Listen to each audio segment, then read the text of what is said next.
Please don't forget our U.S. veterans. Growing awareness for veteran suicide. Hashtag 22 a day no more. Veterans, you always have a place here. There is a number in the description of all of my videos for some good folk that can help you if you are in despair.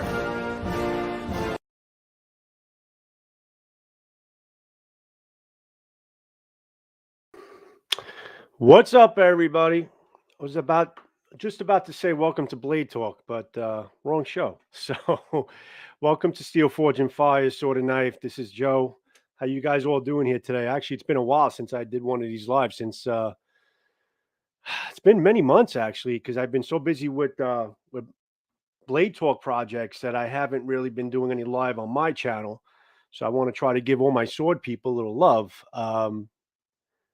That's pretty much the roots of where I'm coming from. So who's in the room? Let's go around the room here. So we got the Johnsons in the room, BC Gerbs, we got Gruggs, we got Pete Morrissey. What's up there, Pete? I'm going to tell you about a little conversation I had with Pete last night. He's trying to get me down to across the globe to Australia. So definitely be a fun time. And we got Jonathan. We got the Shredder family in the room. What's up, guys? Carl Ruja. What's up, Carl? Eric 117's in the room. Got my sword people up and ready to go. Addicted to Blades 2. We got John in the room. The Danimals in the room. Mr. Big Winner. James is in the room. Very cool, guys. Very cool. William. Welcome, William. And who else we got? Serpenta's in the room. I said James already. So welcome, everybody. So basically, I'm coming in live. Obviously, I wanted to just kind of get together, talk about swords and all that. I just also want to ask everybody, am I coming in clear? Is my shadow coming in nice and clear? Is my sound coming in clear? Let me know if everything's coming in nice and clean, because my other guest told me I had trouble hearing me. Pure Water, Kathleen's in the room. Guys, let me know if the sound is coming in loud and clear before we kind of get started. So we have two moderators. Everything sounds good. Thanks, Gruggs. So we got two moderators I signed that they didn't know about. So we got Gruggs and Gerbs are going to be my moderators. You know, I don't think we need it. I don't think it's going to be a big packed house, but for the most part, maybe just to put some links up and things like that.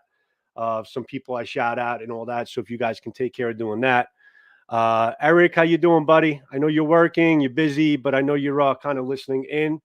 This is kind of a VR. This live is a VR to Eric Husayn for his brilliant idea in bringing in 10 questions for us Katana guys. So so let me explain to you. I was actually hesitating on getting this done. I've been wanting to do it. I thought it was a great idea. I wanted to jump on it, but I'm waiting for two swords to come in that are just not coming in. And because the answers to those questions might coincide with the two quality swords that I have coming in, be it the Skyjiro and Huawei. So, excuse me. So I kind of just wanted to wait out to see when those swords are coming in, but does not seem like they're coming in anytime soon. So I just wanted to get this out of the way and get this going. I didn't want to prolong it too much. And I saw that Matthew Jensen did a live, which if you guys are expecting the 10 questions type of thing for Matthew Jensen, Matthew is on a different level. So it's definitely not going to live up to his live on the 10 questions, but I will definitely try my best. Who else? Anybody else enter the room here? So yes, so I definitely want to get in those 10 questions. We're going to be talking some swords. Basically, we're just going to go around, talk about our obsession with swords. I haven't been talking about swords that much because, like I said, it just, if you guys, my Katana guys know, there's such a big problem in getting swords in. Materials are basically, there's a shortage in materials. The shipping really stinks. There's problems all over the place, basically, with these forges and trying to get these swords in and out. And a lot of these forges are just mad busy. They're just behind, and it's just a whole like mess. You know, it's basically they call it a shit show. That's exactly what it is. It's a shit show, the sword market right now. So you guys know how long it's taken for these swords to come in. Eric, I am not on the same level as Matthew, but I definitely appreciate the comment. I'll approach that someday. I've only really been collecting. I've only really been um, kind of acquiring katana only about a year ago. It hasn't been, I mean, I've had a lifelong affair with swords, but I've only been really serious about collecting and acquiring katana just about a little over a year for the most part. So it hasn't been that long. So I have a lot to go before I get to that level of Matthew Jensen. Hoping he shows his pretty face in here at some point. But glad to see you guys all here with me today. Really, Bird's mom, Bird's mom is in the room. What's up, Bird's mom? We got the whole Bird family listening in right now. So very honored, Bird family. Very honored to have you in my live for sure, for sure. So hope you guys like my new intro. I did that. I just made up a new logo, which actually I'm putting on all my shirts and hats and stuff like that. So I'm actually I want to make that like pretty much my actual logo until I change my mind, get bored, and change it up again. So that's pretty much my new logo on my video intros, on my clothing apparel, hats, and things like that. So I want to try to keep it all uniform and kind of try to start branding things up and all that. So yes, hi, Mama Bird. Everybody say hello to Bird's mama. She is in the room somewhere. Gene and Kayla Johnson, I love you guys. How you guys doing? I hope your niece is doing well. I heard she's getting better, thank God. Um, and that's always good news. To see improvement is always good news, and I'm thrilled to know that she's doing a little bit better. And our prayers are all with her and with her recovery and everything that goes along with it. And it's it must have been a hard time for you guys, but I'm glad there was some good news there. Shredder family, how are you guys feeling? I know you guys have been sick with the bug. Glad to see that Carl is doing better. He's at 100%. He said it a million times, so I'm happy about that. I'm hoping that the Shredder family is doing well. Is going to be doing well pretty soon. I know JB from the Big Red ADC, Jody, finally found out that he did have the coronavirus, and but he's resting. He's staying home. He's not working. Hopefully, my prayers are with him as well. Hopefully, he's doing okay. And yeah, and to everybody in the room, I hope you guys are all doing well. Hope you guys are all having a wonderful evening. Thank you for joining me on my live, and I hope I can make it interesting and exciting for you. But speaking of interesting and exciting, I have somebody in the waiting room that would like to join me on my live, and we're going to be talking about swords together. So let me get my esteemed guest, Mr. Samurai Bert. Hey, what's up? What's up, buddy? How You you hear me? doing? I hear you okay. Everybody hear me? All I right. I hear you okay. You're coming in pretty clear now. So Cool. welcome to my live, bud. How you doing? Hey, it's an honor to be here, Joe, for Thanks, sure. thanks for coming in, short notice and all that jazz. Oh, not a problem. Well, if there's anybody I I want to can talk to, barely hear you, but I'm here, so we're cool. all I got a right. As long Bluetooth as they could speaker hear me, I on. don't know, something going on your end. They're saying I'm coming in pretty clear. Yeah, I'm As long as the rest of Apple. YouTube hears me, Apple. huh? What'd you say? It's Apple. It's Apple. Apple just sucks. All right, so we got Bird in the room. Everybody say hello to Bird. Happy to see the shredders What's up, here. I know he was everybody? working. All right, so you did your 10 questions already, right? Yes, I did. You did your 10 questions, and like I was But I telling can the room, elaborate. huh? Yeah, I'm sure you'll I can punch in. elaborate. I'm sure you'll punch in here and there as the questions come in. Anytime that you want any chance that you have to talk about swords again, I think you'll take that shot for Oh yeah. sure. For sure. You know? All right. So what do we got here? Let me actually try to share. You know what? I'm actually going to put the questions on screen so we could all You familiarize want me to ask exactly what you the the 10 questions? questions were. Huh? You want me to ask you the questions? No, no, I got them here. I got them all written down. I'm actually looking All right. at them on this screen. I know you must know them by heart, you know. But before we get into that, I want to give a lot of credit to Eric Husayn. It was a brilliant idea for him to come up with these questions. I think it was excellent. It was a great brainstorming idea, and definitely all the credit to Eric. This VR is to Eric Husayn for this live, and yeah, like I said, it just I thought it was awesome. It's an awesome thing to kind of get everybody together, get the community talking about their swords again, and yeah, because I've been all about knives for a little while, so I have to get back to my swords again. The problem is they're not coming in. I'm just waiting, and you know how the waiting is, man. Oh, You yeah. know, yeah. But yeah, when you order your sword, it comes in a month. That's the problem. Some of them do. Some of them don't. Yeah, but your big make over there, I mean, they get them to you pretty quick. But the Bohayu. Yeah, Bohayus. Well, it depends on. Sometimes they're at an Amazon at an Amazon warehouse. Right, They're either coming from Amazon or coming from China. And right, from Amazon, they get it quicker. So right. I think My I think he's trying to beat his stock out of Amazon. Is what I think he's doing. That's what I think he's doing because you know what it is. I think they get a certain label when they're on Right. Amazon as far as being because there is a lot of crap on Amazon. I don't have to tell you. I don't tell Yeah. anybody that. There's a Yeah. lot of crap on Amazon. So I guess he just kind of wants to kind of take himself out of that loop and maybe just be a standalone, manufacturer out of Amazon. Um, Right. so I would imagine that's probably why he made that move as he started getting busier. I guess. Right. I think you got the ball moving. I mean, what do you got? 7 of his swords? I want to see that check from him. I'm telling you, man. You got to be the Or at least some freaking swords. Bohayu and freaking States ambassador. He should nominate you, man. Definitely for sure. If any of my moderators, Grugs or Gerbs, if you guys can put in Eric Husayn's link to his website address, to his YouTube address, if there's anybody in the room that's not subscribed to Eric Husayn, please subscribe to him. Fantastic sword guy in every facet of the word. Great cutter, great collection, wealth of knowledge. Definitely want to look into him if you're into swords.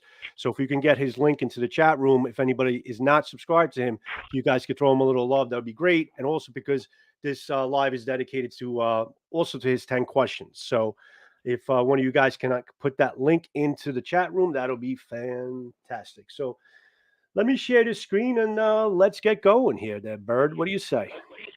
Let's do it. All right. Share screen and let's see what we got. All right, 10 questions. All right, so I see that his link is in the chat room, which is excellent. Thanks, Grugs, for putting that together. And let me share this window here. All right. So here are the 10 questions. Okay, so 10 questions for Katana Guys via Eric Husayn. All right. So first question is, do you have any formal training? Okay. Do I have any formal training? About 4 lessons. That's my formal training, about 4 Or lessons. me. Well, during the pandemic, I had the itch and I found a dojo sword trainer and fantastic. He's a really good guy, sword master. He was fantastic. Um, so he wanted to get me private lessons because everything was shut down with the pandemic. So Right. he wasn't really running classes or very limited classes. So, because of the pandemic and because it was just so hard for us to meet, I only got through like about 4 lessons and then just got kind of just too long-winded in trying to get together and scheduling up. Our schedules weren't matching up. So I didn't finish that up. But I did get a lot, to be honest with you, out of those 4 lessons. But formal training, that would be the extent of it. Um, Most of my training, if you want to call it that, or my know-how as far as how to swing a sword and how to handle and how to respect a sword is from books, is from YouTube, is from just watching a lot of you guys, all of our katana friends, watching a lot of the reputable people, seeing how they manage a sword and how they handle the sword. And I did a lot of reading, a lot of research, and a lot of reading, for the most part. So that's pretty much where it all came in. It's just kind of just practice, practice from doing. That's pretty much what it comes down to. So that would be the extent of my formal training. What's the next one now? What is your current favorite katana to cut with and why? Okay. That's a tough one. Mm-hmm. That's a tough one because I mean I do have many that I enjoy cutting with. But if I had to really narrow it down, wasn't that tough for you to answer, Bird? I tell you what, I think I skipped the and why. I think that's the complicated part. I Yes. didn't even touch on that. It's the and why that kind of makes it a little, Yeah.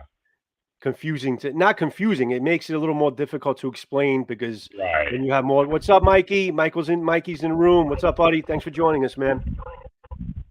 If I had to kind of narrow it down to my most enjoyable cutting sword, it would have to be this guy. This is my Hanwei Practical XL. Only practical. There you go. Okay, has to be probably if I had to narrow it down as my favorite cutting sword, I think it would definitely have to be this one. Ugh. I love the wide blade. I love everything about it. And we're going to talk about as far as what we name our swords. I actually named this sword. This is called the Beast. Okay, this is called the Beast. Now, a lot of people would think you want like a light and nimble sword to be your go-to cutting sword. That's actually my daughter. I can't answer right now. Okay. A lot of people would think they want like maybe a light and nimble sword as far as being like their favorite cutter. There's something about this sword, Bird, that I can't explain. It's a very beefy, incredible, like a very resilient, good cutter, but it's so balanced. Just something about how they made this sword that despite the fact that it's a little, huh? What's it weigh? This is about it's a little under it's about 2.8 pounds. It's not crazy heavy. No, a little on the heavier side, but not too No, bad. it's No. definitely on the heavier side, but not as heavy as you think it would be because it's such a Right. wide, beefy blade, but just there's something about how they produced this sword and how they made it so balanced in terms of the point of in terms of being able to always have control of the tip and the suka and just how it's the hand. I know they call these. I know that everybody criticizes the Hanwei handles as being very axe handly, very clubbish. I just find this very comfortable in my hand, though. I know there's something about the contour that I can kind of keep my knuckles aligned with the blade, with the point, the edge, and it sings in my hand. I really enjoy cutting with this, absolutely, and it gets through anything that I cut. I mean, I could throw it to Tommy, Matt. You saw how this thing cut bamboo. Yep. Yep. Like it was not even there. Water bottles. I just felt like this is pretty much, no matter what I throw at this has been my best cutting sword for the most part. I think that's pretty much what it comes down to. So definitely the Hanwei Practical XL. Then we have the question is going to be, what is the most expensive? All right, let me see what. Actually, let me go to the chat room and see what people are saying here.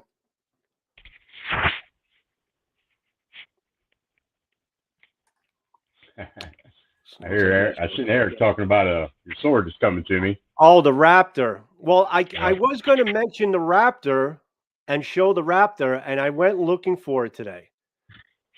And I was like, and I was going a little nutty because I was like, and I have a place for all my swords. And I'm like, where the hell is my Raptor? I'm thinking, I put it in the closet.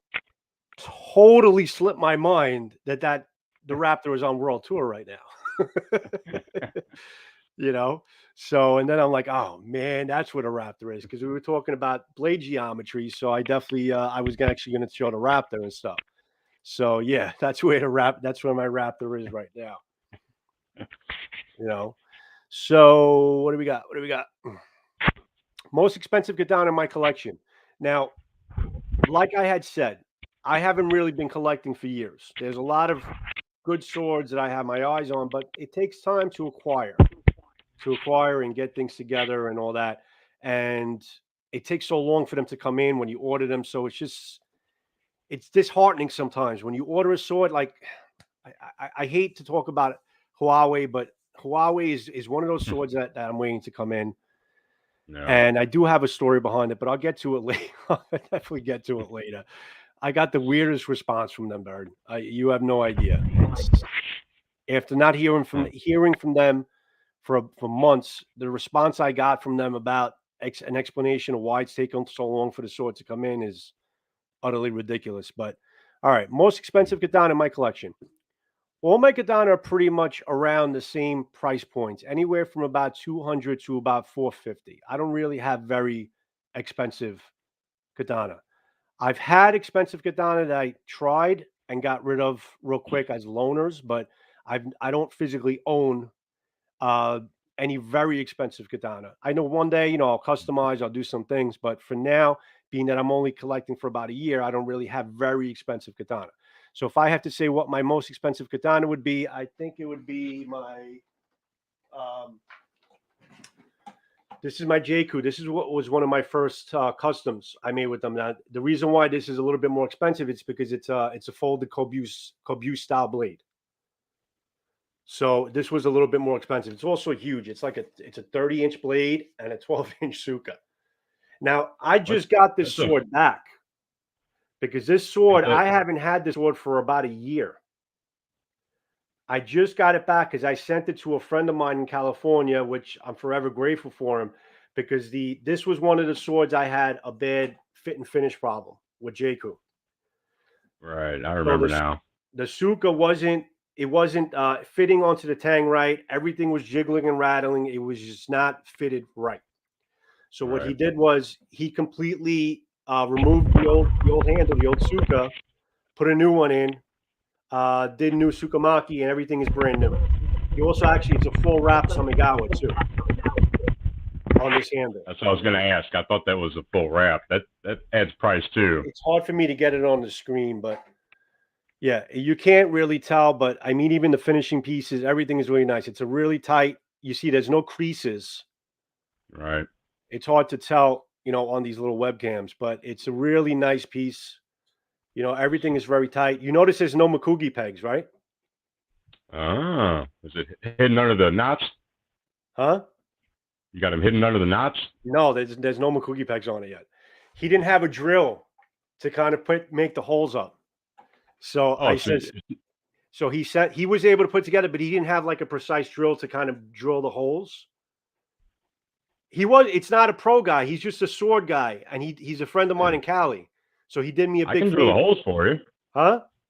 I can drill the holes I'm going to for you. One of these guys and just have him drill. I think my brother-in-law could do it. He'll just drill a hole right through and just put the pegs in. Yeah, I know, but I'll chance it. Because it can be a little tricky. The problem is this sword is very hard to mail because it's so damn big. It's a 30-inch blade and a 12-inch handle. Yeah, so that's a little long. It's long. It's like trying to mail bamboo. You know what I'm saying? That's long too. So I don't have the box anymore. I originally bought this in to be able to mail. It's very difficult to mail this thing. So I said, you know what? He had the original box, and by the time it got to me, it was destroyed.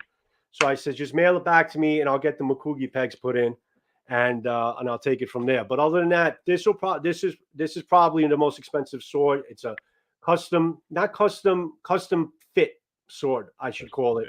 But it's got the full wrap of Samigawa. It's got really good race skin, nice nodules, really good wrap, nice finishing pieces, and a really high quality Kobu blade. So I would say this will probably be my most expensive sword in my collection, I would say. And then everything else pretty much kind of falls in to around the same price categories. Right. That's a nice one. I like that Jaeku. It is a beautiful sword. It is. I mean, it's definitely one of the nicest blades I have, especially because I really do appreciate a folded steel blade. I appreciate the aesthetics of a folded steel blade, and it's just the way they're made, the wood grain structures, the temper line. It's just, I think that it reminds me of what a katana is traditionally supposed to look like. Right.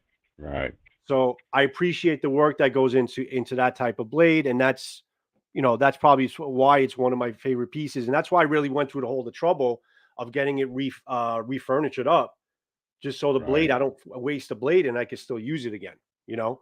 But I can't swing until the cookie pegs come in because that thing is gonna dislodge Probably, and freaking turn probably gonna into fly out. as Matthew Jensen says, a helicopter of death.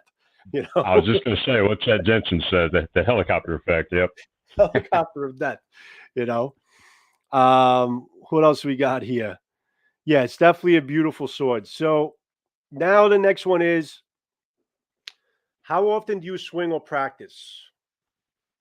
How often do you swing or practice? I swing. I pretty much get a sword in my hands every day. I'll swing it around every day, whether it be just something quickly outside or without trying to kind of put holes in my ceiling.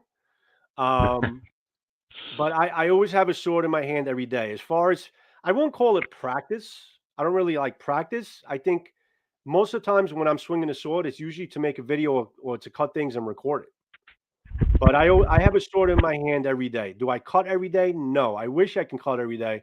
But unfortunately, I don't have like a backyard or an area that I'm able to use all the time. I don't have Katana land at my disposal at all Not too times. many people do. You don't know how lucky you are, that guy. So Sometimes how I forget. often?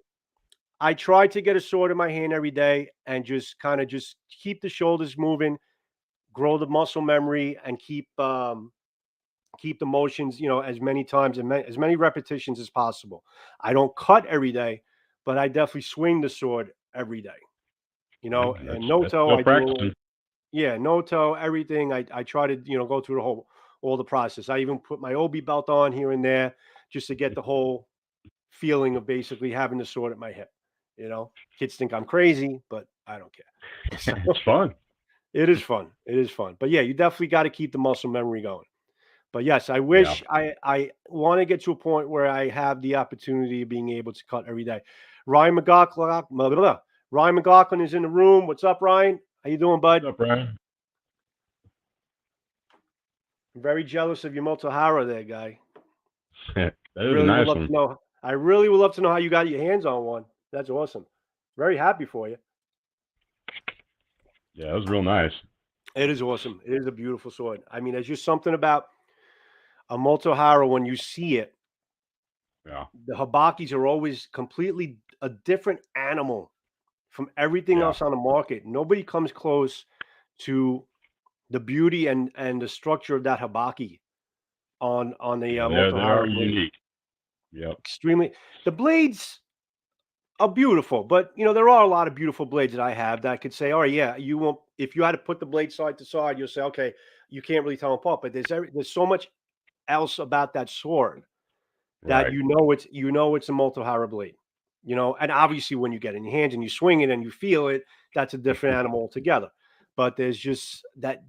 What always draws me to that sword is just that middle part. Just as soon as you unsheath it and you see a Habaki, I'm in love with that thing. That's awesome, without a doubt. What we got next here? Eric said, "All you got to do is order one, Joe." Well, I could order one. It's if I can freaking. It's if I can pay for it. Is I could. Anybody could order one. I'll take it in. I'll order it, man. I'll call up. I'll order it. I'll press the buttons. I'll order. I'll order 10 of them. I'll order you one. I'll order Samurai Bird one. It's about paying for it. Is a different story altogether, buddy. you know, Carl loves his Multihara, of course. I mean, that's probably his most prized sword. I would say. I would imagine so. You They're know, nice. Do you sharpen your own blades? Are we doing the pocket check? Oh, yeah, we got to do the Oh, pocket check. pocket Is that check. after 5 or before 5? How's it work, Eric? Does it matter? I think it was after 5. All right, so let's do 5 first. All right. There you Do you sharpen your own blades?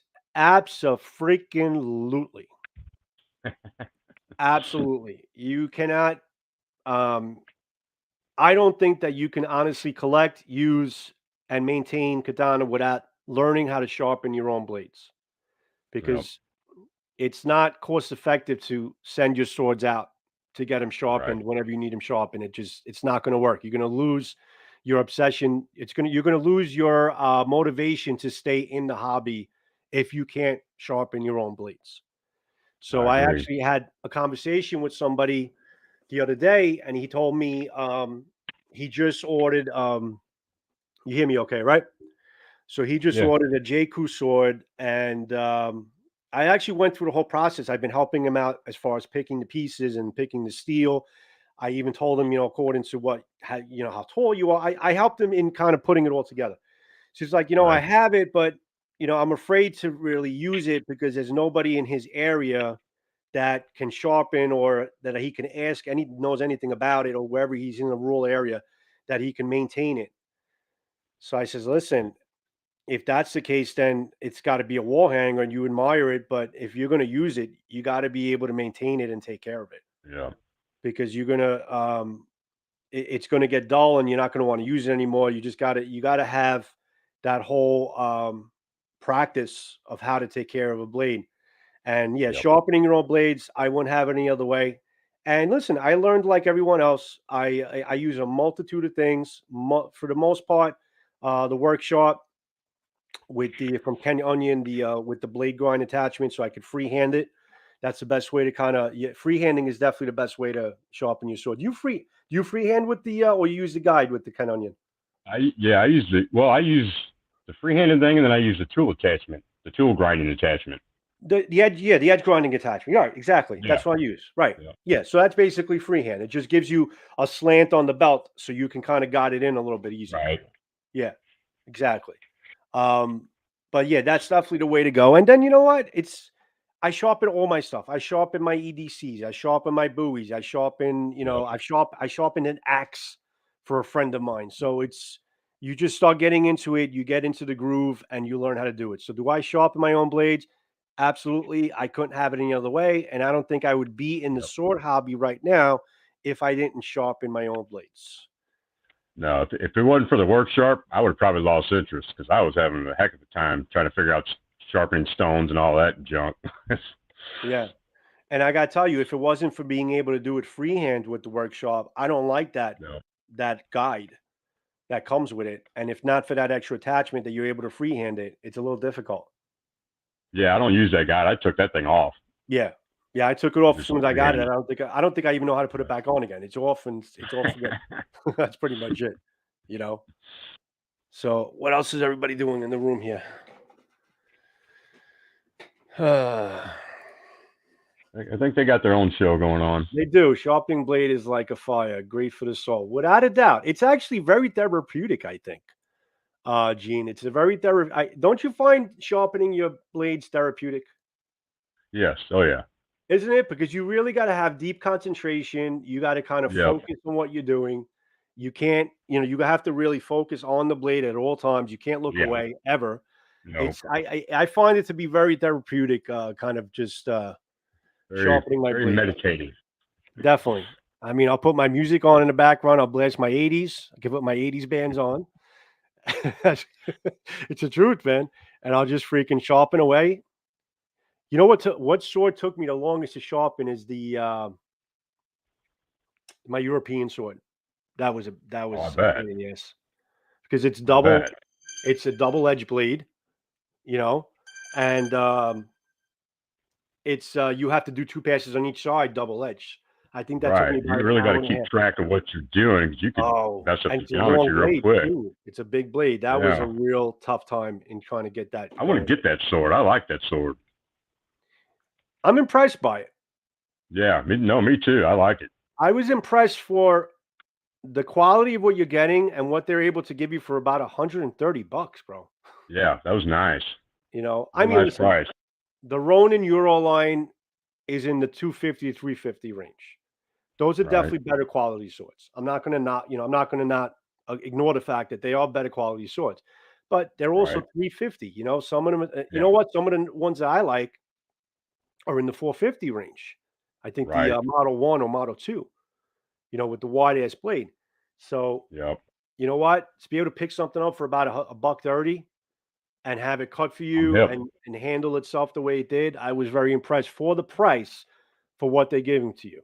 Right. It'd be If good I had sword. It'd be a good sword to learn with. Yeah. definitely. I know Ronin Euro Sword is probably going to be one of my next ones. Actually, I really would like a Dark Sword Armory, but that's down the line as well. Those are fantastic swords. So Yes, I sharpen my own blades. You should all sharpen your own blades. So the next one is, do you prefer Pocket check. differentially hardened or through hardened blades? Oh, you don't want to do a pocket check? Oh yeah, the pocket check. Okay, let's do the Pocket pocket check. check. All right, I got two in my pocket. I got mine. Woo. Actually, let's get this off screen because I think everybody got the idea. Okay. Oh, I closed up my thing. All right. What do you got? The Basalong? Well, it's just an imitation one, but But it's a sharp. flipper. It's got an edge on it, right? I got to sharpen it, but it'll hurt somebody. That's why you're so very confident, kind of swinging that thing around.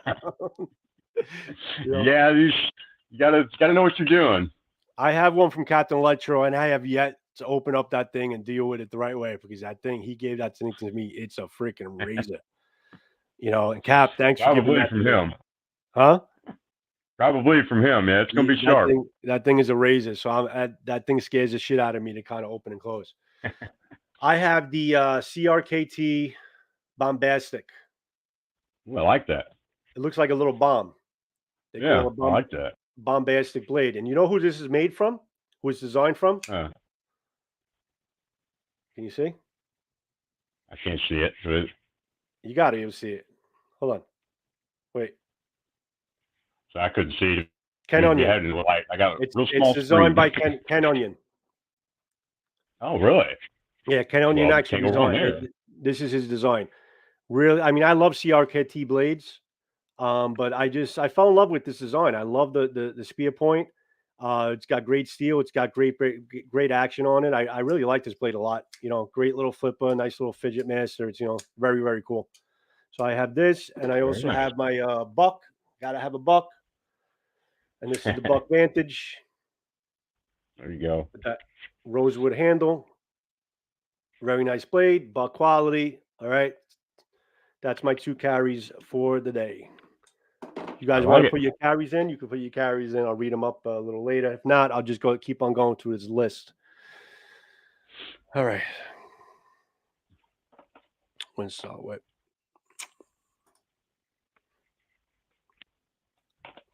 Munetoshi is a good sword. It is definitely a great one to start with. Munetoshi's definitely good.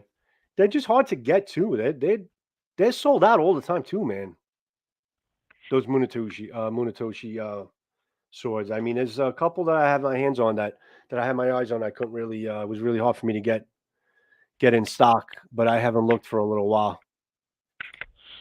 So what's the next question? I actually lost my place here. You remember what the next question was? I actually got the differentially hardened or thorough hardened.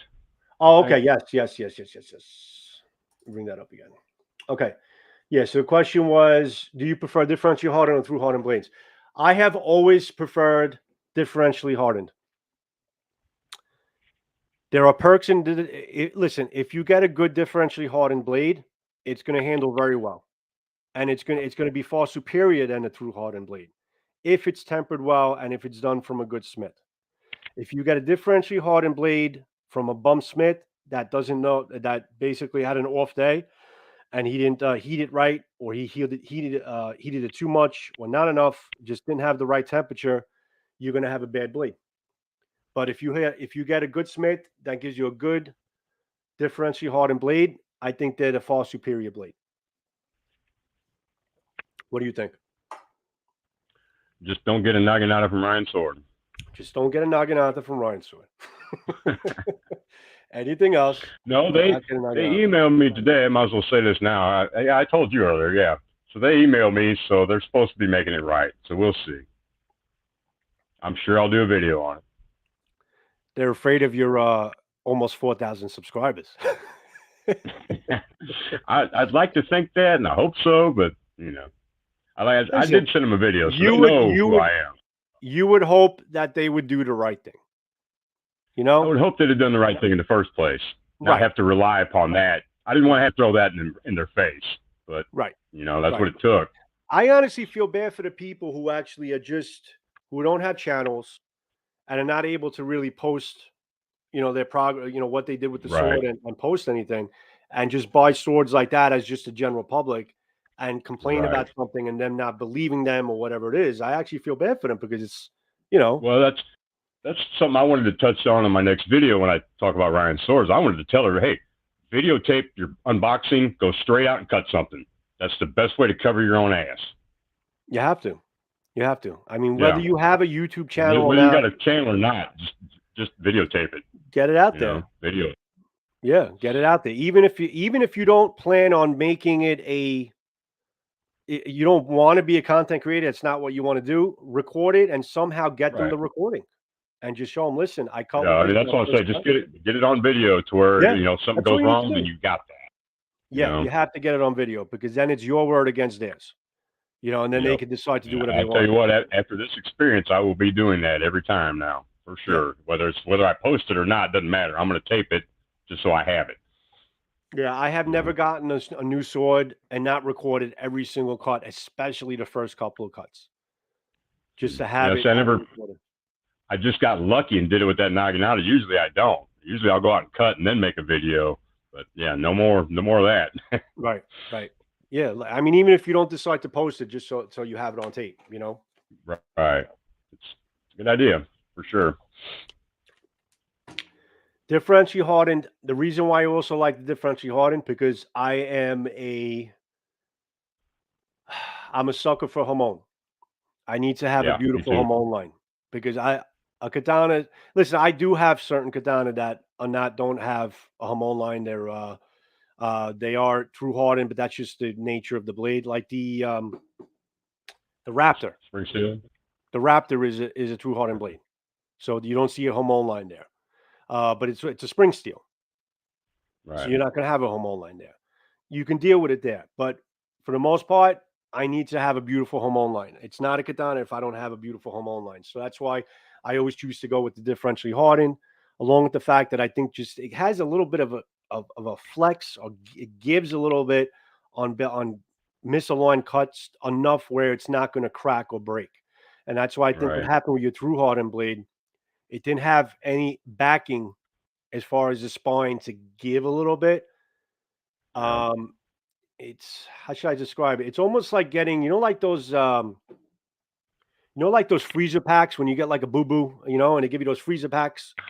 Yeah, cold packs. When you had a boo-boo when you were a kid and they gave you those freezer packs, it's frozen, but it has flex to it. So like if you hit it against a piece of wood, it wouldn't break. It would kind of just flex, but it was still hard. So like a true hardened blade is almost like a solid piece of ice, where if you hit it against a hard material, it would shatter as opposed to taking some bend.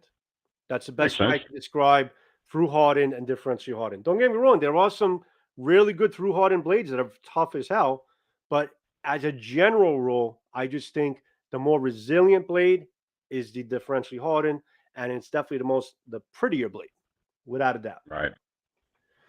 That's my answer on that. What Suka link do you prefer? I went all over the place with the Suka links until I really found the link that was that benefited me. I think it's hard for you to know exactly what required Suka link you have that's comfortable to you until you try out a whole ton of swords. Yeah. When I first started out, I think what was my first sword? My first sword was about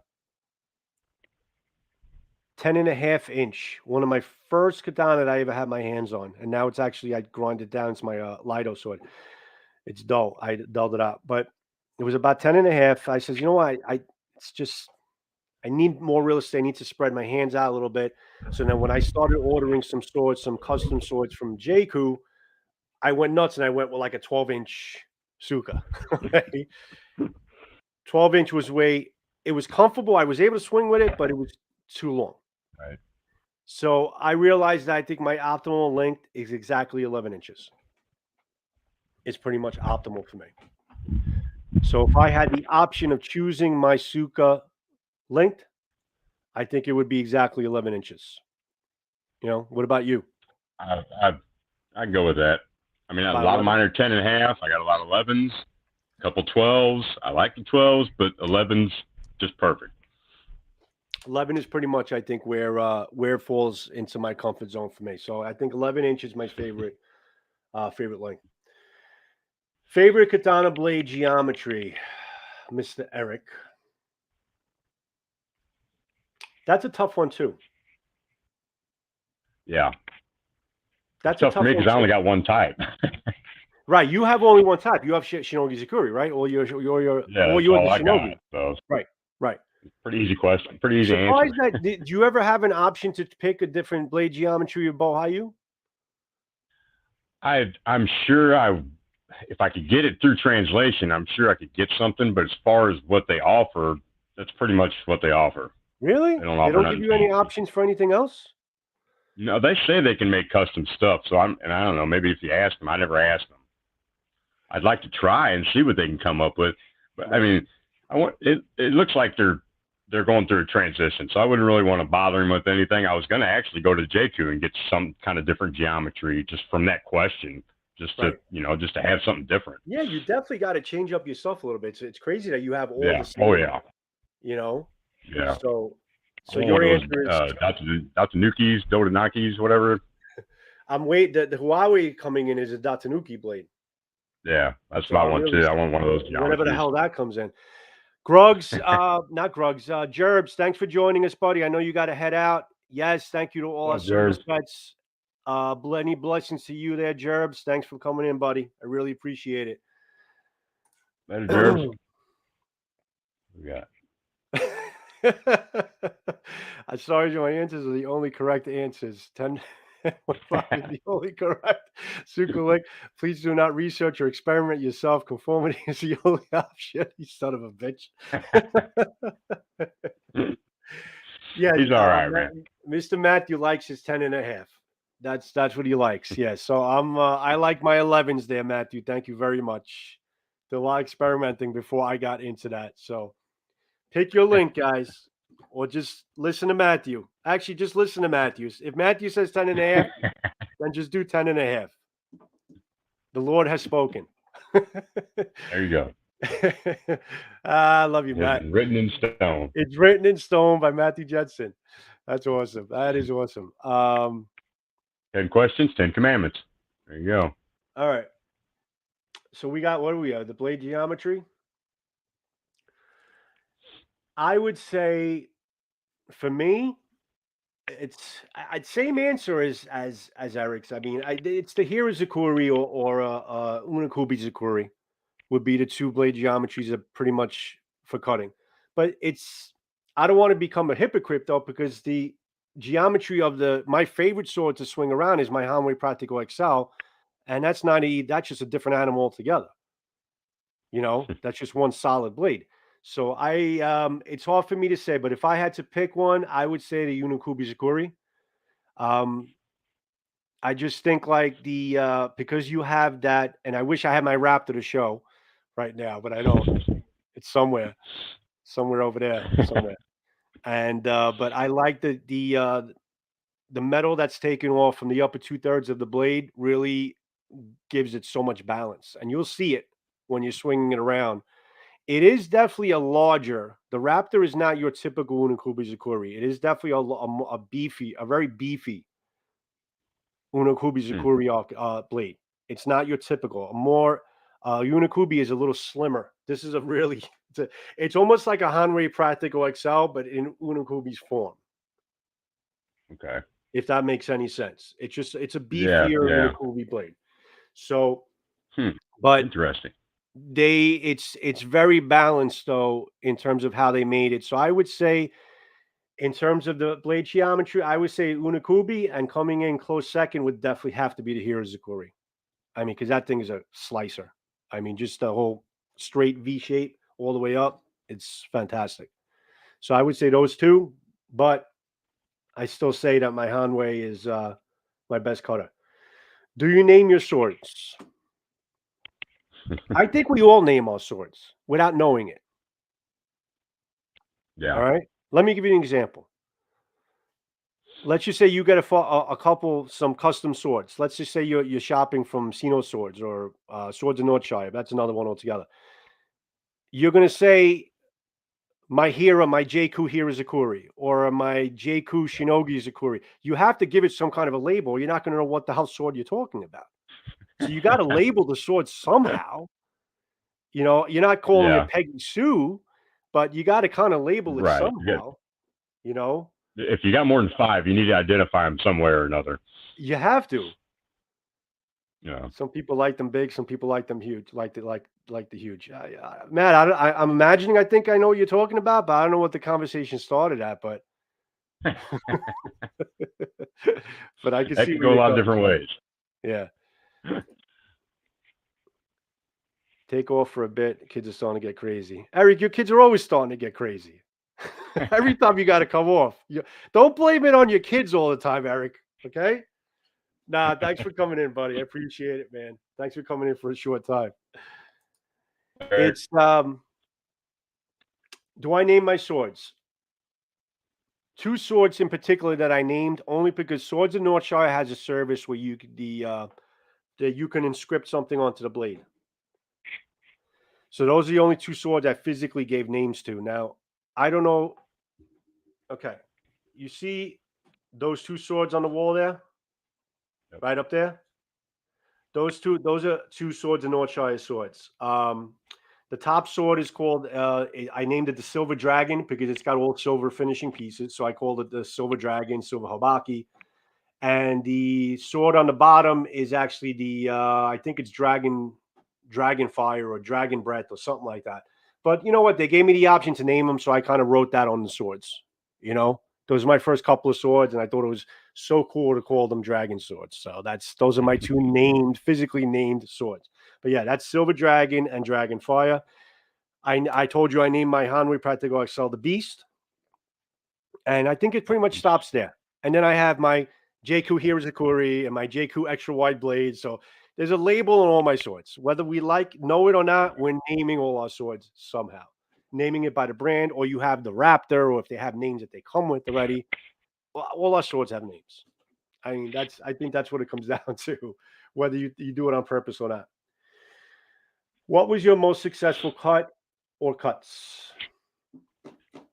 Any cut that I've done with the Hanwei Practical XL.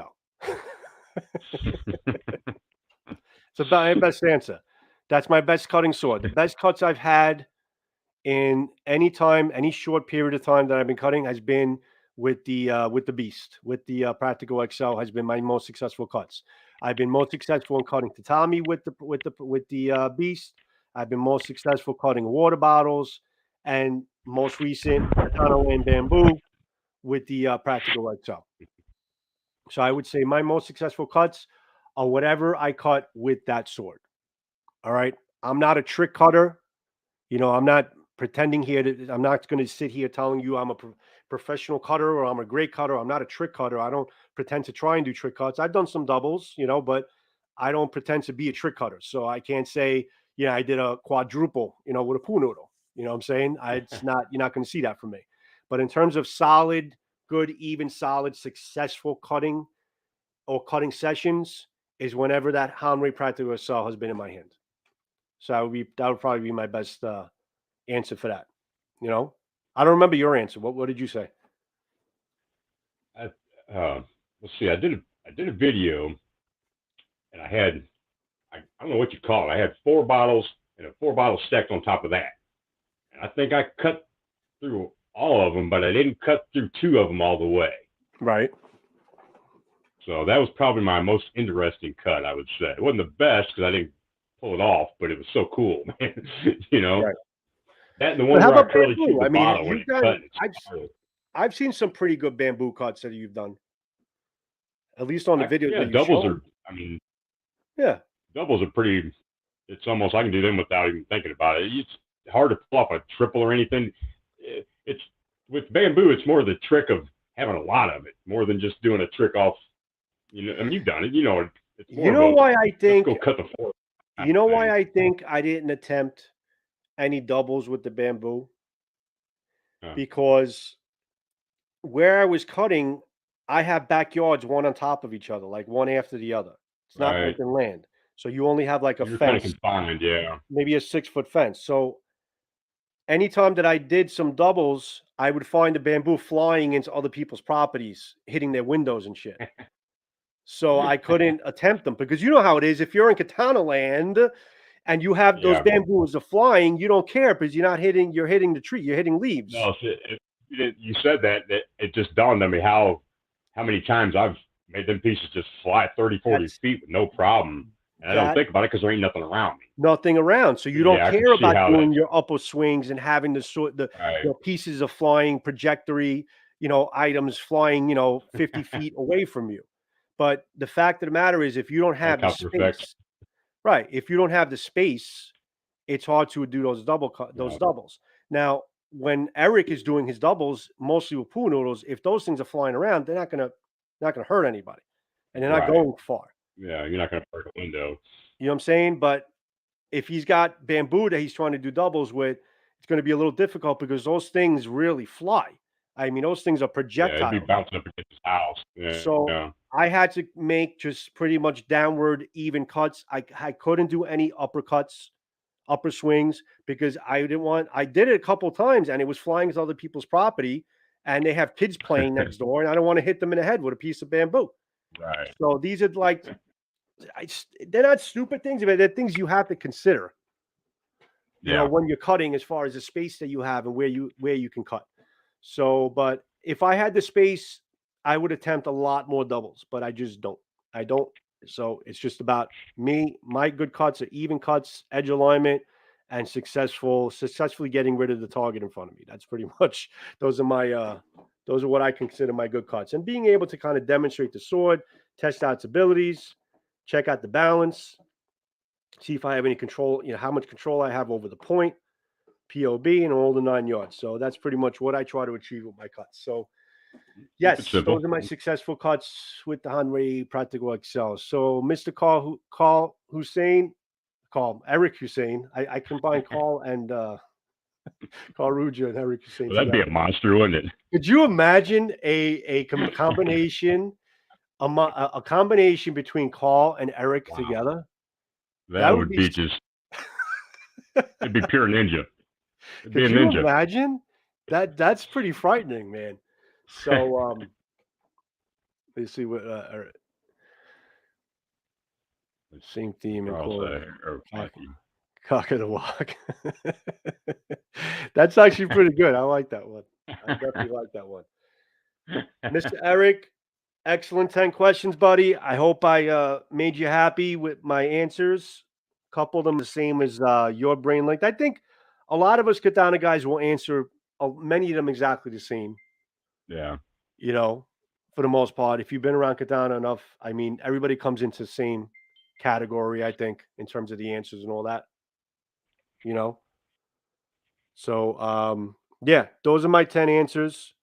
But I have to call my daughter. Can you actually talk to the crowd for a second? I just got to give my daughter a call. Sure. Yeah. Put you on. All right, what do you guys want to talk about? It's the bird show.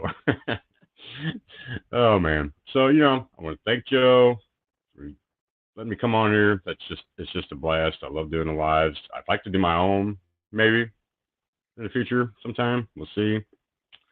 I don't know. Okay, wow, he really left me, didn't he?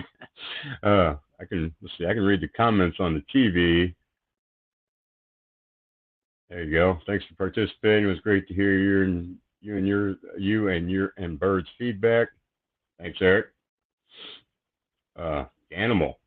What swords are you looking forward to getting to next?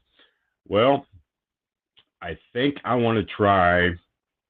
I need to get something I haven't had that I don't have. So, I'm looking at like Hanban maybe, or I want a Jaeku, but I have 3 of them. I want to get something.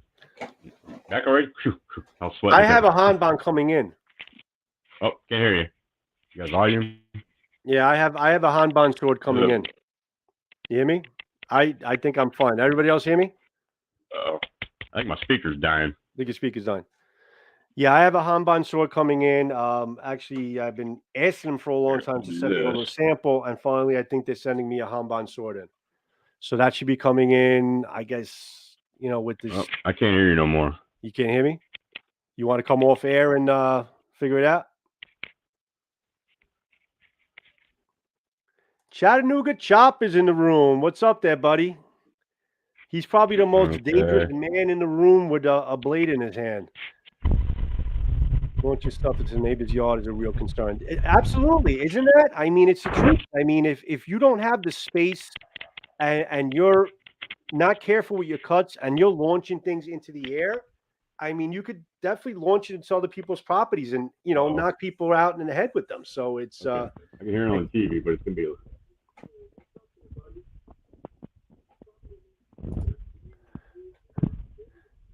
Who are you asking what sword I should buy for $500? What sword should you buy for $500? I can't answer that question for you. You know the answer already there, bud. And you're not careful with your cuts, and you're launching things into the air. Oh, your thing is delayed, buddy. Yeah, but it's so delayed, man. What sword are you looking for again? Oh, you answered that question already. I am looking to make up. I'm waiting for some swords to come in. So the answers to these questions, in terms of for $500, most expensive sword. After I get my Huawei in, my Huawei is going to definitely be my most expensive sword. At least in terms of my collection, it's definitely going to be my most expensive. You hear me? Oh man. So, that'll be probably my most expensive sword when it comes in, and the Sky Giro. So that's why I wanted to wait until these swords come in before I did the list. So I would say currently is the Jaeku, but when I get my Huawei in, I think that'll probably be my most expensive sword, without a doubt.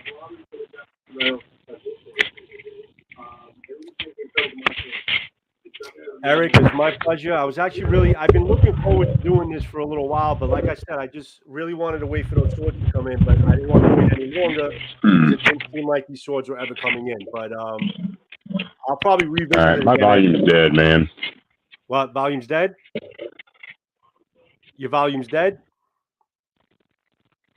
Can you hear me?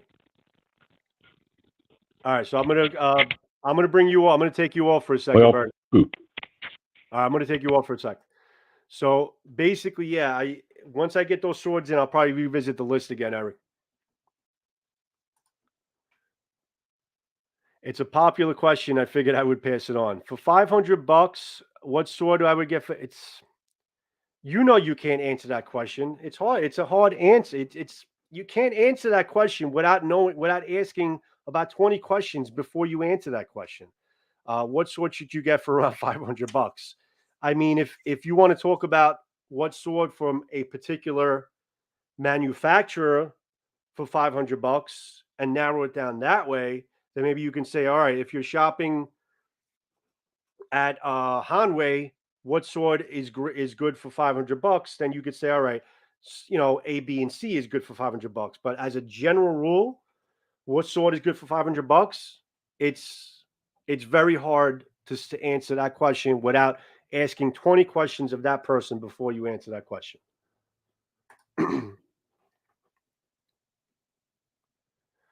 You can buy a sword I won from the count fair for $500. Which is the count fair?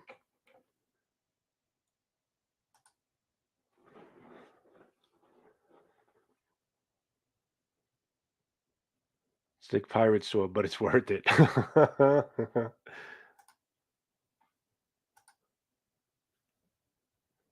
Yes, Eric, you got that Skygiro coming in. You're good, Bird? Okay. Eric has got that Skygiro coming in. What happened to your volume, buddy? I'm using a Bluetooth speaker to hear you, and I guess it's starting to die on me or something, but I can hear you good now. Sorry about that, people. I'm looking forward to that Skygiro that Eric has coming in. I know he's with Eric. Husayn. Right on. Yeah. You know what? At this rate, he might actually get his Skygiro before I get my Skygiro. You understand? I've been waiting for my Huawei for about. Let me tell you the story. You guys ready for a little story? All right, let's do story time. Let's hear it. Okay. I ordered my Huawei back in April. Okay, wow. So we're going on probably March or April. So we're going on probably around 9 months since I ordered this sword. Hey. I've heard many stories that if you hassle them too much, they cancel your order. So, and my sword friend in Cali had ordered from them before, and he pre-warned me right away. He's like, "Listen, don't call them up and hassle them about what the status is, or complain to them, because they won't deal with it. They'll just cancel your order and give you a refund without even thinking about it. Okay. So I was very reserved, very patient. I sent them maybe about 1 or 2 emails the entire summer just to get an idea. Because originally they told me 3 months. When I first ordered, they said it'll be about 3 months. I said, all right, 3 months. Okay. Now it's like coming into June, July, August. So I sent them about 2 emails. Never got a return email back. Sent them another email in September and one more in October.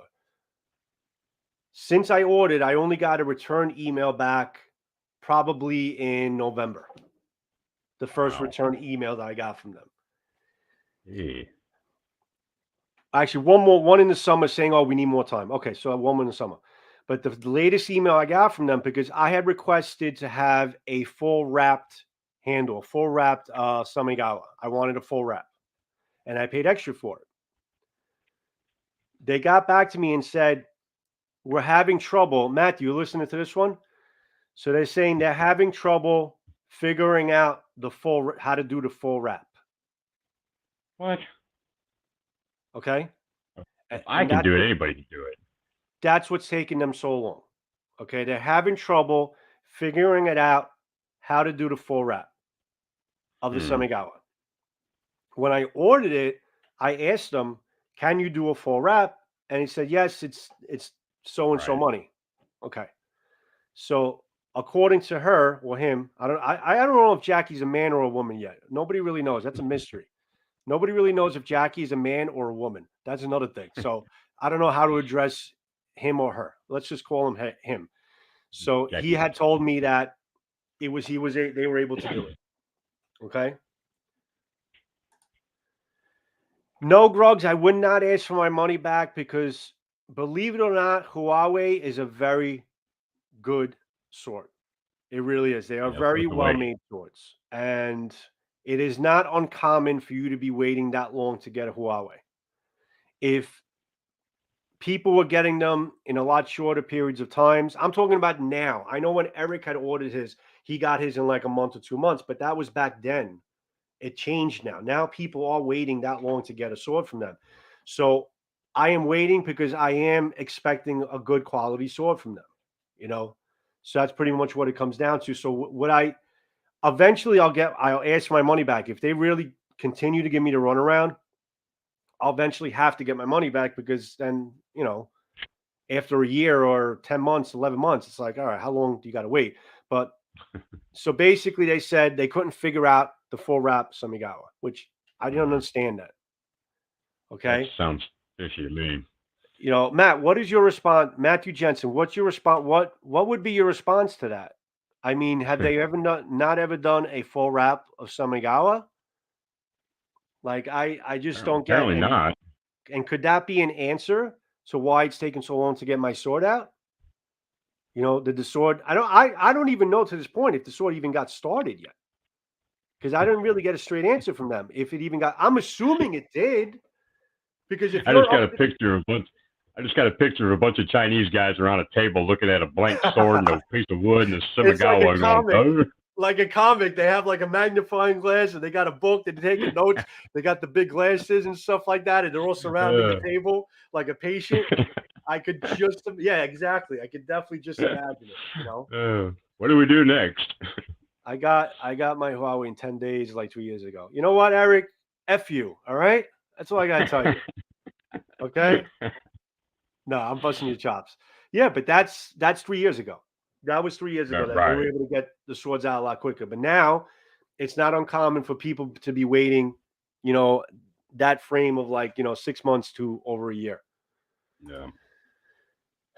Some nuances that can explain it. Most of the time, the full wrap is pre-made and hammered on. And there are times that it will not fit with the fittings if you want it to look right. I understand that. I definitely understand that. I do. But they're also charging me $100 more to do a full wrap. So, don't throw out a $100 price figure and then come back to me and say we can't figure it out now. Yeah. and making me wait this long. I mean, is this the reason why I'm waiting this long for this sword? I have no idea. I don't think it could only be that. I think they just backed up as all hell and they can't keep up with their demand. So what is my answer to them, Matthew? So what I said to them, listen. Oh, and they said if we can't figure out the full wrap by this month, we'll give you a full refund. If they can't figure it out, they're going to refund the whole sword. We'll give you a full refund. I can't believe this full wrap would be that complicated. I've done it. It's not that hard. I mean, you do have to learn how to. The problem with the full wrap, and you guys could correct me if I'm wrong, from what research I've done and heard, if you're doing a full wrap of the Semigawa, it can be a very bulky handle. So you got to kind of trim the wood to make it fit around the handle a little bit more snug, so it's not a very big bulky mess over the Ito. So you got to kind of trim the wood so you can fit the Semigawa around the wood evenly, so it doesn't make it too thick. So there is an art into doing the full wrap. Well, that's the easy part. The hard part is getting those nodes to line up. Getting the nodes to line up, but that's the hardest part for me. Long story short, you know what? They said they would give me a refund if they couldn't figure out the full wrap. So I said to them, listen, give me a refund on whatever I was paying you for the full wrap. Do your panel wrap. Do a really nice handle for me. Do a good panel wrap the way you guys normally know how to do. And just finish the damn sword. That's basically it. You can't do the full wrap. Do the panel. Give me a refund for the panel and finish the damn sword. I responded to them about that. I have yet to hear back from them. That's where I am. And this was about 2 weeks ago. I don't know. Well, if need be, I'll remount it for you, Joe. I'll do it. I'm ready to tell them, just send me the damn blade. Just give me the blade. I'm only concerned about the blade. I just want the blade. I want that really nice Datanuki blade. That's really what sold me on the specific sword. It wasn't cheap. I mean, it's $800 sword, Bird. Wow. It's not cheap. Wow. Yeah, just get the blade and get all the parts, dude. I'll put it together for you. I'll put a full wrap on there. They got to finish it. I'm just going to have them finish it, and that's it. Took 6 months from order to completion. My comp shop, it took almost 3 months. That's reasonable. 3 months, 6 months is reasonable. I wait about 3-4 months for a Jaeku. That's reasonable. I think the most I've ever waited for a Jaeku 6 months with the delivery. But that's reasonable. I could deal with that, Yeah, I can deal with that too. I have. So Matthew's saying, if you're asking what I would do, I would get a refund. Too much time and stress would make it hard for me to enjoy. Yeah. He's got a point. But I really want a Huawei sword. I really want one. Well, then that outweighs everything else. That's the thing. I really want one. I've been waiting for it for such a long time. I've been hearing so many good things about it, and I just freaking want Huawei. Am I asking for too much, Bird? Not I want at all. a Huawei sword. Am I asking for too much? Honestly? Not at all. Okay? That's all I want. Just want my damn sword. But Skyjiro's not any better, bro. I don't mean to make this like a bitching show. I don't mean to bitch to everybody, but I'm just telling you my stories, Skyjiro, I ordered in freaking May, so they're not any better. Wow. Okay? Skyjiro is another thing. So they're having shortage supplies. They're having a lot of, problems getting swords out as well. Matthew could tell you because he said that on his live too.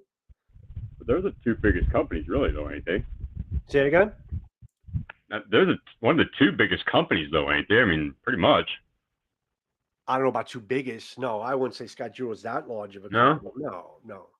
Well, they're definitely sought after. I mean, no, they're sought after, but maybe that's more what I mean, I guess. Not many people really have Skyjiros. There's not that many floating around like Hanwei or Ronin. I mean, those are the big companies. Yeah. Ronin is probably the biggest. Hanwei probably comes in second. I mean, everyone's heard of Hanwei. Everybody's heard of Ronin. Not many people have heard of Skyjiro unless they're sword people. Who the hell's heard of Huawei? True. People, when you say Huawei, they think you're saying Hanwei, and they think it's Hanwei you're talking about. Yeah. So, Yeah, I want it because it's not out there. Yeah, no, there's small vendors. There's small vendors. You know, as Matthew said, they're not very, very large vendors. There we go. All right. They make more. They Definitely. try to make more of exclusive products. Jaeku tries to make a lot of their own finishing pieces that are different from the rest of the market and all that. But for the most part, yeah, they are smaller vendors. So whatever problems they're having with their forges, they're having issues. Hanwei, Ronin, and Musashi are probably larger. Yeah. Oh, I forgot about Musashi's tremendous. Musashi's probably Musashi and Ronin. No, Matt. I would say it's Ronin, Musashi, almost neck and neck, and then Hanwei. I think those are the biggest three sword manufacturers. I would say. I didn't know Musashi was that big. All right. Well, Musashi also makes a lot of cost-effective swords. They do, many different. They do $50 swords, many different types of $100 swords. They have a big silver line. Musashi has silver line. That's about $130, $140 sword. That's immensely popular. I mean, that's like big on Bud K, like that Bud K magazine. Right. You find a lot of that silver, and they're not bad. They're not great, but they're not atrocious either. They're okay. One of my first swords was actually Musashi, silver line, silver series. Yeah, that's right. Yeah. And then they have like their gold edition, gold line in the 400 range and the 300 range. So they're pretty cost effective to like handle the rest of the market with that. Cultivatina is slacking on shipping. Used to get out the day of the order. Now you can't even inquire until 10 days have passed. Wow. But let me ask you a question, Eric. Does that have to do with swords that are in stock? Because when there's a sword that you're ordering from Cultivatina that's not in stock, they let you know it's not in stock, and you could put a pre-order in. But if it's in stock, I mean, there should be no reason why it takes that long for them to get it out. Sounds like everybody's starting to be a pain in the ass. Everybody's having I need data is very speculative, just shooting from the hip. I'm not sure. Oh, okay, I see what you're saying, Matt. You know what? Matthew's smart. Matthew doesn't really. He's a data man, so he won't answer a question without really being able to back it up. I just shoot my mouth out because I don't care. Because 90% of the time I'm wrong anyway. So what the hell's the difference? Me too. Matthew's smart though. Matthew would pause, think about it, and won't answer it unless he's absolutely sure. That's what makes him the great. Eric, was unstocked. Okay, so it was in stock. Yeah, I mean, there's a lot of this stuff, but that has nothing. I don't know if that has a lot to do with Cultivatina or their suppliers. I mean, Hanwei, whoever they're getting their swords from, it depends on how many they get in to sell as a third-party supplier. So I would think that would have a lot to do with it. You know who's gotten me swords out fairly quick? Sword Buyers Guide. So SBG, the SBG sword store. I ordered actually 2 swords from them. I ordered from both my Hanweis. I ordered from them. Huh. The Raptor and the Practical, and they were stocked. The Hanwei. I don't know how to. I got Swords and Armory is where I got my Practical XL, and I happened to find it in stock. Before I got my Hanwei Practical XL, I was looking for it for about 6 months before I found it in stock. It's a very, very hard sword to get. So I found it in stock, and they delivered it to me within a week. The Raptor, I got it within a week, so I got those pretty quick from those companies. Well, now, Sword and Armory, that's where old John Walters used to get his stuff from, ain't it? Munetoshi. Right. No. Munetoshi. Yep. That's the Munetoshi brand, Sword and Armory, yeah. Yep, and The days of in stock and shipped in a timely manner seem to be quickly dwindling across the board. I agree with you, buddy. I agree with you. Yeah. Definitely. It's a different world right now.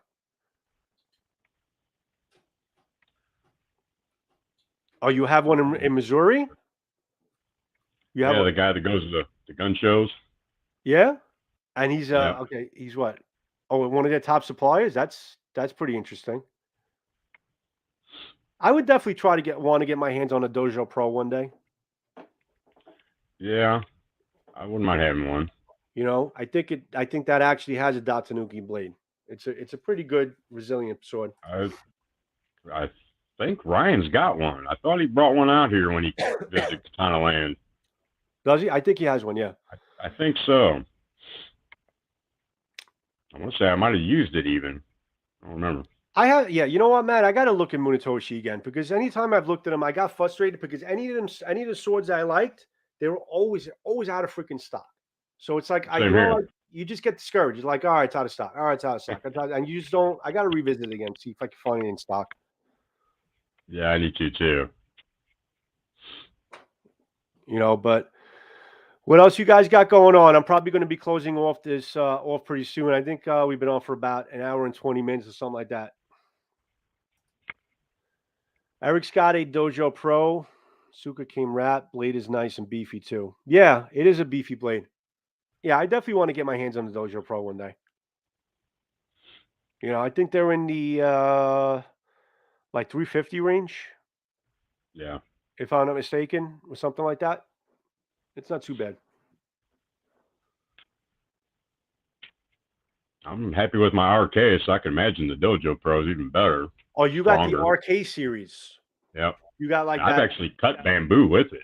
That's considered like kind of their starter swords, no? The RK series? Yeah. Right. Yep. 1045. About $130? Yeah, I think they've actually gone up. I think they're like 147 now. When I got mine, it was like 127. Right. So they're actually going up a little bit. They're nice, real nice swords. Now, but you know what the funny thing is about that? The fact that it's a 1045 steel. Yeah. It's strong. It's the only 1045 I got, and it's really shows its durability. I mean, the only thing I have to compare it to is a 1095, but it's not. They're strong. It's definitely strong. That's got to be Ronin doing that, I'm sure. Because I've heard other horror stories of 1045. So, see, Matthew made a very good point on his live, and not only on his live. I know this is his mind frame that he doesn't really have a favorite steel for his swords. He just, if the sword performs and it performs well, he doesn't look at steel as much as the next guy, which I can see where he's coming from and it makes sense. If I had a choice of the steel, I would want to go for like a T10 or a 1095. Right. But here you have Ronin RK series making a 1045 high carbon blade, and it's tempered well and it's done well, and it's a good resilient blade. Absolutely. And 1045 is supposed to be like not like the weakest of the carbon steels within the sword realm. No, I mean that's pretty much the thing. Yeah. Yeah, it's soft. But the RK, listen, I've seen Matthew use an RK. Some of his first reviews were with the RK series. That's why I got mine. Yep. He put those effing things through hell. Okay. Yes, he did. He eventually broke them, but he put those things through hell. And I remember him even being impressed as far as how resilient those blades were. And that's considered a very low end type of steel. So where it lies basically within the smith and the expertise of the smith that's working with that steel. That's always pretty much been my argument. But if I had a choice, and I know the smith does a good job with a T10, T10 or 1095 is what I would choose. Yep, that's my favorites. Right? You've been pretty successful with your bamboo at all. You haven't had any issues. Oh yeah, no. Right. I mean, nothing that I didn't bring upon myself. I started getting crazy with the big 3-inch round bamboo that's really hard. Yeah, then I started messing up blades, but that was my fault. Right, it wasn't the blade. I think Pete Morris, you're leaving the room, buddy. Pete, I forgot to tell you a story. Pete's trying to get me down to Australia. He wants me to meet those Aussie women. He's like, have you seen any Aussie women? I'm like, yeah, I know what you're talking about. But he wants us to make a trip down to Australia. I would love that. I would love that, Pete. Believe me. That would be nice. You definitely planted a seed. If it's possible, it's a different story, but you definitely planted a seed in my head. But Pete, thanks for joining us, buddy. What? You got to come to Katana Land first. Before you go to Australia, anyway. He has actually he has family in Boston, I believe. Oh, really? His kid, he has family like in Boston or around the eastern seaboard. But yeah, he's got to come to Katana Land first. Steel typing Chinese Everybody should. swords tends to give people expectations that are not often matched by the performance. Yes, I agree with that.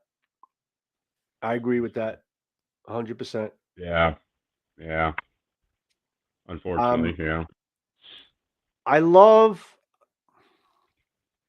the aesthetic and the look and the feel of a Chinese sword, but I won't make it my main cutting sword.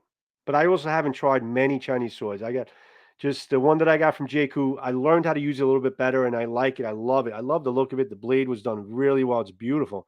But between that and a katana, no, it would always be the katana. Pete, see you, buddy. I know it's early in the morning for him now, so we got him like early in the morning over there. I bought my freshly sharpened Ronin Euro Model 2. Oh, he brought his freshly sharpened Ronin Euro Model 2 to Danger Fest, like countless noobs cut with her, and she still lays. Yeah, yeah. No, that those Ronin Euro blades are good. They are. They're definitely good. But I gotta tell you, even that freaking, it's hanging right in back of me. Even this that Jaeku European sword, and you got to understand, when I was cutting with that sword, Bird, your bamboo was already dry. You know what I'm saying? Sliced right through it. It was already dry. It was a month later when I was cutting that bamboo. So that bamboo on the inside was already all completely dry. So it wasn't fresh anymore. But it was getting through it pretty well. Bro, I cut into a 2x6 with it. That's a nice sword. I want to get one. I really want to get one of those. I could have got that 2x6 cut totally through. I didn't want to push it, but I got some really good, with a lot of might, kind of got some nice slices into that pressurized wood with that Euro sword, which I was very impressed. There was no damages, no chips, no rolls, no bends. It was fine. So, I think that sword really impressed me. I like that. I want to get one. $130. I think it did a pretty good job. Not bad at all for that price, especially. $1,200 L6 Hanwei blade held up worse than the 120 Ronin 1045 blade. That's an interesting statement. It is. Wow. It's an interesting statement. I mean, you would think, well, L6 I think is a form of spring steel. It is a form of spring steel. It's a form of spring steel. $1,200 L6 Hanwei. I believe it. Wow. I believe it. Makes you think, huh? It makes you think. I mean, it makes you think about what you're spending on. Right. Well, like I said, it ain't necessarily the steel; it's the smith. Yeah. If I ever get my hands on a Motohara, I don't know how comfortable I would be cutting with it. That's the thing. Yeah, I mean, you can't see yourself doing things that you do with your other swords if you had an evolution. The more money they are, the more cautious I am. It's just weird. Right. It would break your heart if you see makes me worse at cutting. Right. right. So that's some things you got to kind of consider too. LK Chen.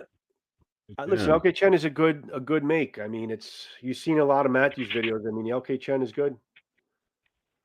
They're not perfect. There's some things I really hate about them for what they charge you, but I mean, their blades are good. They handle very well in the hand.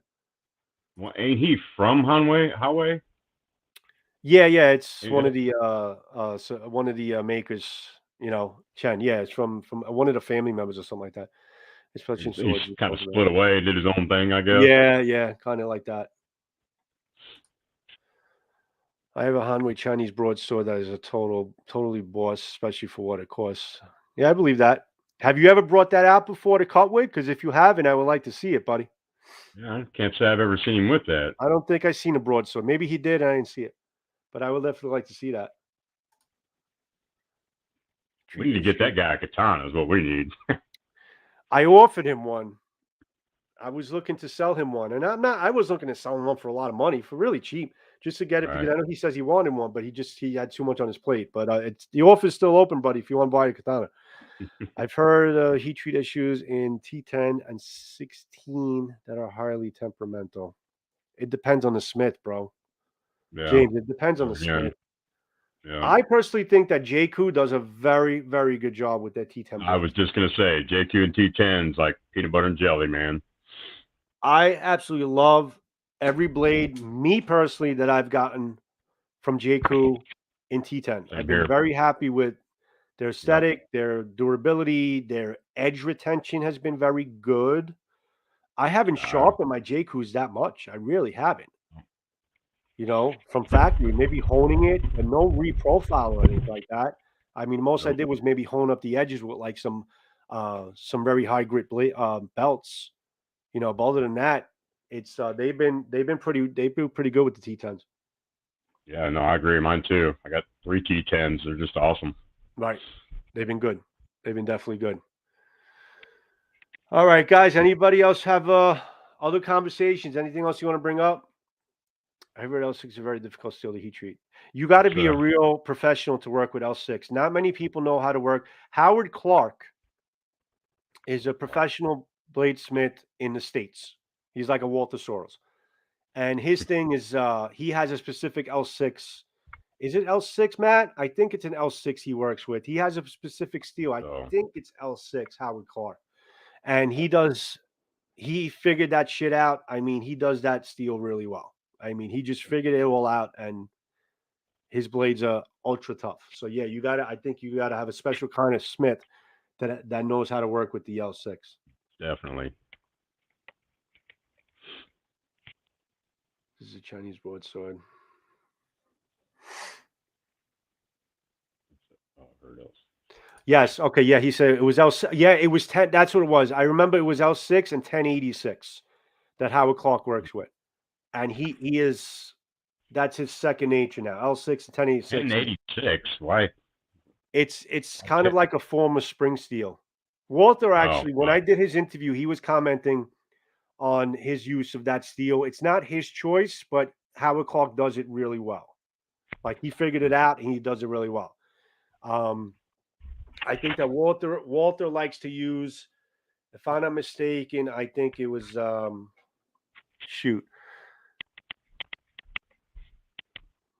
He was using that weird W10 or A10. It was a weird type of steel that you don't hear about anymore. Yeah, like WD-40 or something.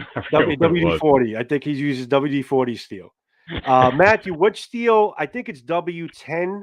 Matthew, what steel does Walter Soros use? It's his favorite steel that he uses. I think it's like a W10. I want to say W4 or something, but yeah, it's like W. Let me see. Matt, why don't you just come on to the damn show? The point of bringing that L6 example up is that is a super steel. People buy it from a forge in China, Hanwei, or any other, expect better performance. Right. L6 is kind of sold as like a super steel.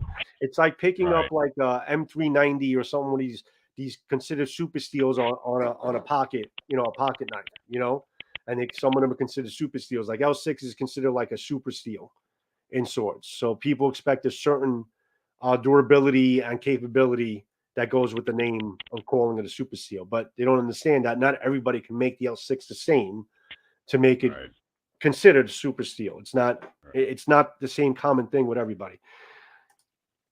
Yeah, it was W. So was it W2? Maybe. I think it's W2. Yeah, it was W something. Yeah, it was W. Yes, Matthew said so. W2. I know it was W something. Yes, W2. I was close with WD-40.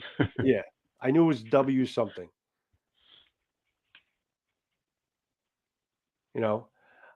But I think I would love to bring Matthew on now, but I think we got to kind of close it off. But I would love, Matt. I definitely, Matt. I don't think I could bring you in though because I think Scab will get jealous. So I think I'm going to have to bring you in when Scab's in the room because I think he's going to get jealous if I bring you in with that. But that killed me the other night when he was talking to Jared. Was that his name? And he goes, "Berg does a knife video, it gets 2 million views. I do it, and I'm a racist." White supremacist. Oh no! What happened was he goes, "Yeah, Berg does a freaking Nazi video The guy goes and gets 2 million views. I go and do a Nazi knife video, and they're calling me a white supremacist. Oh man, I about fell off the couch. I was laughing so hard. You know? Oh, poor Scab. Goes, Sorry, buddy. I shouldn't have put Nazi in the title. So I says, freaking Bird put Nazi in the title. I did. I ended up changing it when I got like 1.5 million views, but I changed it. I was getting too much flack from the Germans. Oh man, there was German people just giving me all kinds, 7 different kinds of hell. Really? It was bad, man. I mean, like the whole country of Germany hates me. Yeah, that's so I got everybody else's support but Germany. Yeah, that's so funny. That's so funny. But you noticed though, when you showed that knife, you didn't show your face. Yeah. You did That's it on a good thing. You did it on the front seat, so they didn't know who was talking. Right. Well, there's probably a lot of Germans looking for me right now. They were mad. Right. Did you get like negative comments from them? Yeah, a lot of Germans. I mean, I knew they were Germans. I could see their name. You know, you just tell they were from Germany. Well, they didn't like me using the word Nazi. And I took it out of the title, and I forgot that I still had it in the video. That I said it in the video, so I was still getting flack. I'm like, oh well, can't win. Can't make everybody happy, I guess. That is. No, they didn't like me using the word Nazi. A lot of them like, it's not a Nazi knife. Would you call it a Democratic tank? I'm like, well, the Democrats didn't kill a bunch of Jews for one thing, but I just pressed the heart and said, I love your comment, and that was it. Yeah, you got to just let them vent. Vids that help me build it online. That Matthew would definitely do that to you without a doubt. I have 4 Dojo Pro and 2 Ronin RK entry. The Dojo Pros are a beast. Yes, I'm hearing it more and more and more, Danimal. I definitely got to try this Dojo Pro. The only problem is I don't want to pay for it. I just want it. I just want to try it.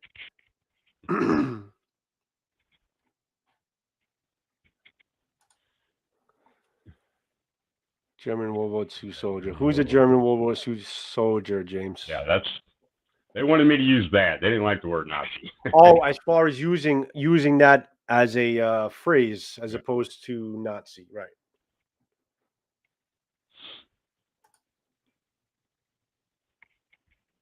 Or he teach me how to punch. So it seems like you guys are having a good time here. I was actually going to start closing this off. But yes, just so you guys know, we are planning a Blade Talk with Scab and Joe, where we're going to try to get Matthew Jensen back on to Blade Talk. But yeah, Matt, I don't know. You want to join us for 2 minutes, Matt, before I close it off? I'll close it off with you, bud. If you want, I'll send you over the link. I'll email it to you now if you want. Wow, on the same show with Matthew Jensen, I would just, if I died and went to heaven, it'd be awesome. I'd be content. Let me see if I could get him in here. You guys could bullshit while I go get something to drink. Hold on. Oh, so I could answer Animal's question earlier. He was asking me what swords I was getting. Hanban. Hanban Forge? I guess would be a good one that I don't have. I'd like to research them. You got a Hanban, don't you? You're happy with yours, ain't you? Yeah. I was generally happy with it, but I think most of the reason why I wasn't happy with it is because I didn't order it the way I wanted it. So I think it was more my mistake more than what they did. But Right. I wasn't 100% happy with it. But for the most part, Hanban is a good sword, though. I'll have to check them out. Okay, here's the looking new. Right now, I'd be happy with a new Naginata. Well, yeah, you got to get that first. You got to get that first. We'll see what happens on that. Who knows? I don't know what I'm going to do with the old one. Matthew, I sent you over the StreamYard link, Matthew. So if you want to come on, I'll close off the show with you. Even though if Matthew comes on, the show will be about another hour long. Yeah. I'll say he did his live the other day. I think he only meant to be on for like an hour. He was on for like 2. Yeah. He's a good guy, though. People like to hear him ramble. That's the thing. I got something funny to say to him if he comes on. Matt, if you want to come on, I sent you the link. I sent it over to your messenger. the link to the StreamYard. You should be able to, I guess, hit your messenger and maybe through your phone or something like that.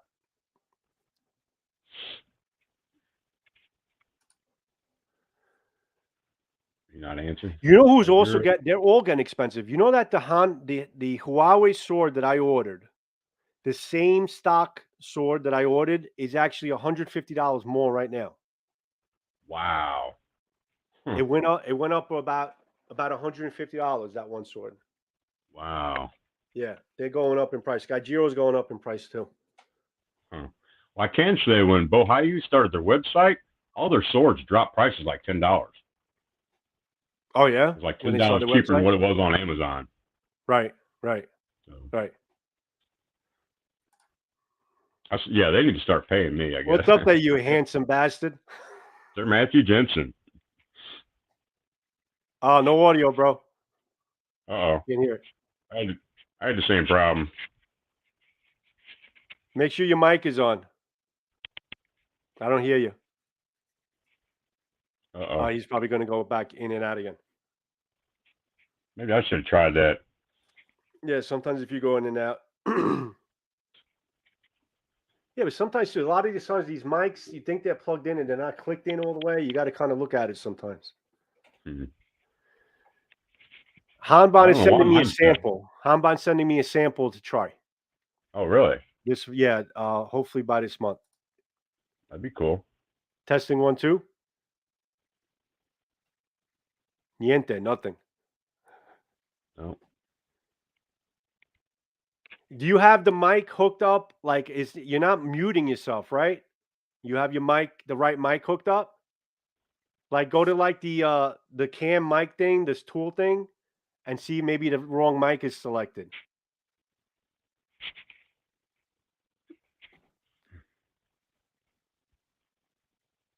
Yeah, I don't think the mic. Can you hear us?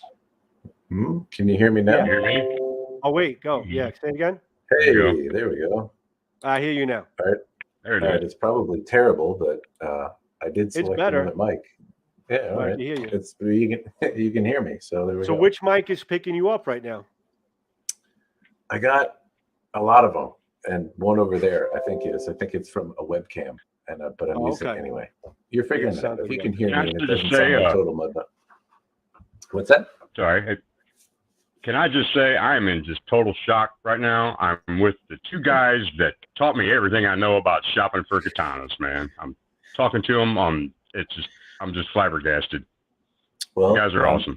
I'm happy to be here. It's fun to join in, and you're right, Joe. I can. Your show's going to go on for another 5 hours now. I know, for sure. Because I can't say anything. Do you know what I want you to do one day, just for a group, Matt? What's that? I want you to take one of your shows, one of the longer, one of the normal ones, and I want you to count how many words you say in each show. You know, like a word count. I want you to put a word count in. I want to know how many words come out of your mouth in one show. Joe, I'm a math guy, and I can't even count that high. I'm serious. Because I listen to you sometimes. I'm like, you get so much freaking information out within 30 seconds out of that brain. And I'm like, how does he get all those words out in that amount of time? You know? You talk really fast. I'm long-winded, though, dude. I have a problem. It's not particularly concise, but I suppose it certainly makes for longer content and good filler. You know, you could totally say it's instead of saying it's good, it's bad, it's shit. You elaborate, elongate, conjugate the verb, and it comes out hopefully in an enjoyable way. That is so funny. Matthew, anything out there making anything out there that they're making real Corbeau style? First question: if you've come across any in destructive testing. Most of the stuff that I've gotten sent has always been Sanmai, and oddly, in the laminated blades that I've tested, which has been the piece from Jaeku and the piece from Ryan Sword, I've tested 2 laminated blades. Both were requested to be, I think it's Kobusei. Kobusei? I'm not sure. Kobus.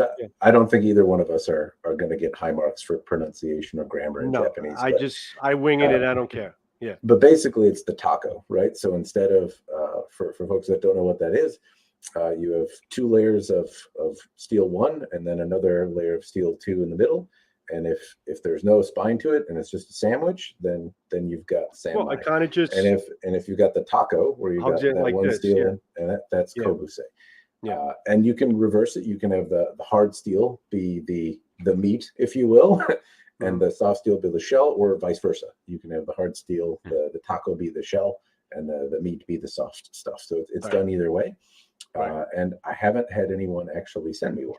So I've requested it a few times, and I don't know if that's because it's a secret and they don't actually make it, or if there's some other. You're not going to see it for sure. It's freaking webcam, but yeah, I saw your now. review on that, Joe. You know, like it's there, but if you crack that in half, what are the odds that it's sanmai and not kobuse? Right? It's hard. You can't unless I break it. But right, I do find it. I'm not. I'm not. How about when I get on, bored with this sword? When I get bored with this sword, I send it to you, and you break it for me. No, I've got enough on my naughty list to break. But I think that's it. It does make me wonder, even though I request it, Rory. The stuff tends to be sanmai, and so I don't know. But there are companies that do it, that advertise it. But I've never gotten anything more elaborate to smash. So any of the Soshu blades, any of the Shozume, any of the stuff with more elaborate steel patterns, I haven't been sent, or lamination techniques, I haven't been sent to break. I mean, listen, they did charge me a certain rate specifically for a Caboose blade. I would, in good faith, call it a Caboose blade and say, all right, it looks like it may be a Caboose blade. I see the temple line, it looks like it's folded, and this and the other thing. So I'll go by that for now. Until I don't have a reason to. I don't have anything that makes me inherently suspicious, other than I haven't ever gotten one, and there's been some speculation from vendors that when you order very advanced lamination techniques, that they don't necessarily always put that out. So there's kind of the speculation behind the lack of trust, I suppose you could say. That's just come from reading horror stories on the forums and the like. But I don't have any reason to distrust Jaeku. They've been pretty transparent and good. So I think you can take them at their word, but I just haven't ever broken one and seen it's definitely a pretty blade. I mean, the aesthetics of the blade. That's one of my favorite looking blades. It really is. That, and also the Hirazukuri that they made me, the Hamon, it's beautiful. I love their cosmetic polish. Have you ever got anything from them that was called cosmetic polish? I don't think so. I've always defaulted to whatever Jaeku would send, except for the weird geometry blade that I had him put together. Right. And that I didn't make any specific requests of the polish, but I've seen some photos of things that they've done, and it looks. Was it just mirror polish, the one that you got, the Hira? No, it had a heavy etch on it. I didn't get the Hira, but I had one with basically you would think of the base, like the bottom third, as Unikobizukuri. It's got that naginata style bohi at the base, so that kind of wide thing that transitions off, and then normally in just the Unikobizukuri or the naginata naoshi style, the spine tapers in instead of having a bohi. But I had it's the double bohi. It's like the Fujitsu hi or something like that. But I had a double bohi run instead, and then a solid bohi on the other side. So it was different. And the purpose of that isn't necessarily, one, ahistoric, but two, I did that not because it's better. I did it to show different examples of what they could do, and they did it. They made me that was definitely not an off-the-shelf piece. Yoto, you're absolutely right. When I did research on that sword, I noticed that it was a very popular lamination during the World War II. When they were doing World War II, you're absolutely right. That's one specific characteristic of that specific geometry, that it was very popular during World War II. Yoto is very knowledgeable. Have you ever spoken to him before? I don't think we've spoken. He's also on Instagram. He's a very knowledgeable guy. Yeah. He really is. Yeah, definitely. And I humbly, he's actually corrected me a couple of times, and I appreciate it. But he's a very knowledgeable guy. That's good. That's the perk of swords is that it's a very mature hobby, as they say. And I don't know if you has commented on what is that? Sounds like a horse stampede. All right, I have these headphones on that are quite bassy, so that is rough. Sorry. Yeah, I don't know if you've commented on any of the stuff any of the videos that I put up, but it's a mature hobby, and there's a lot of very knowledgeable people out that throw their knowledge out and share it. And so, thank you. Throw some corrections my way. Who's this? Oh, Rory. Can you read that? Please, I saw when you stopped by the name in Thailand. Saka, where do you stand with MAS in comparison without bias? Can you read that?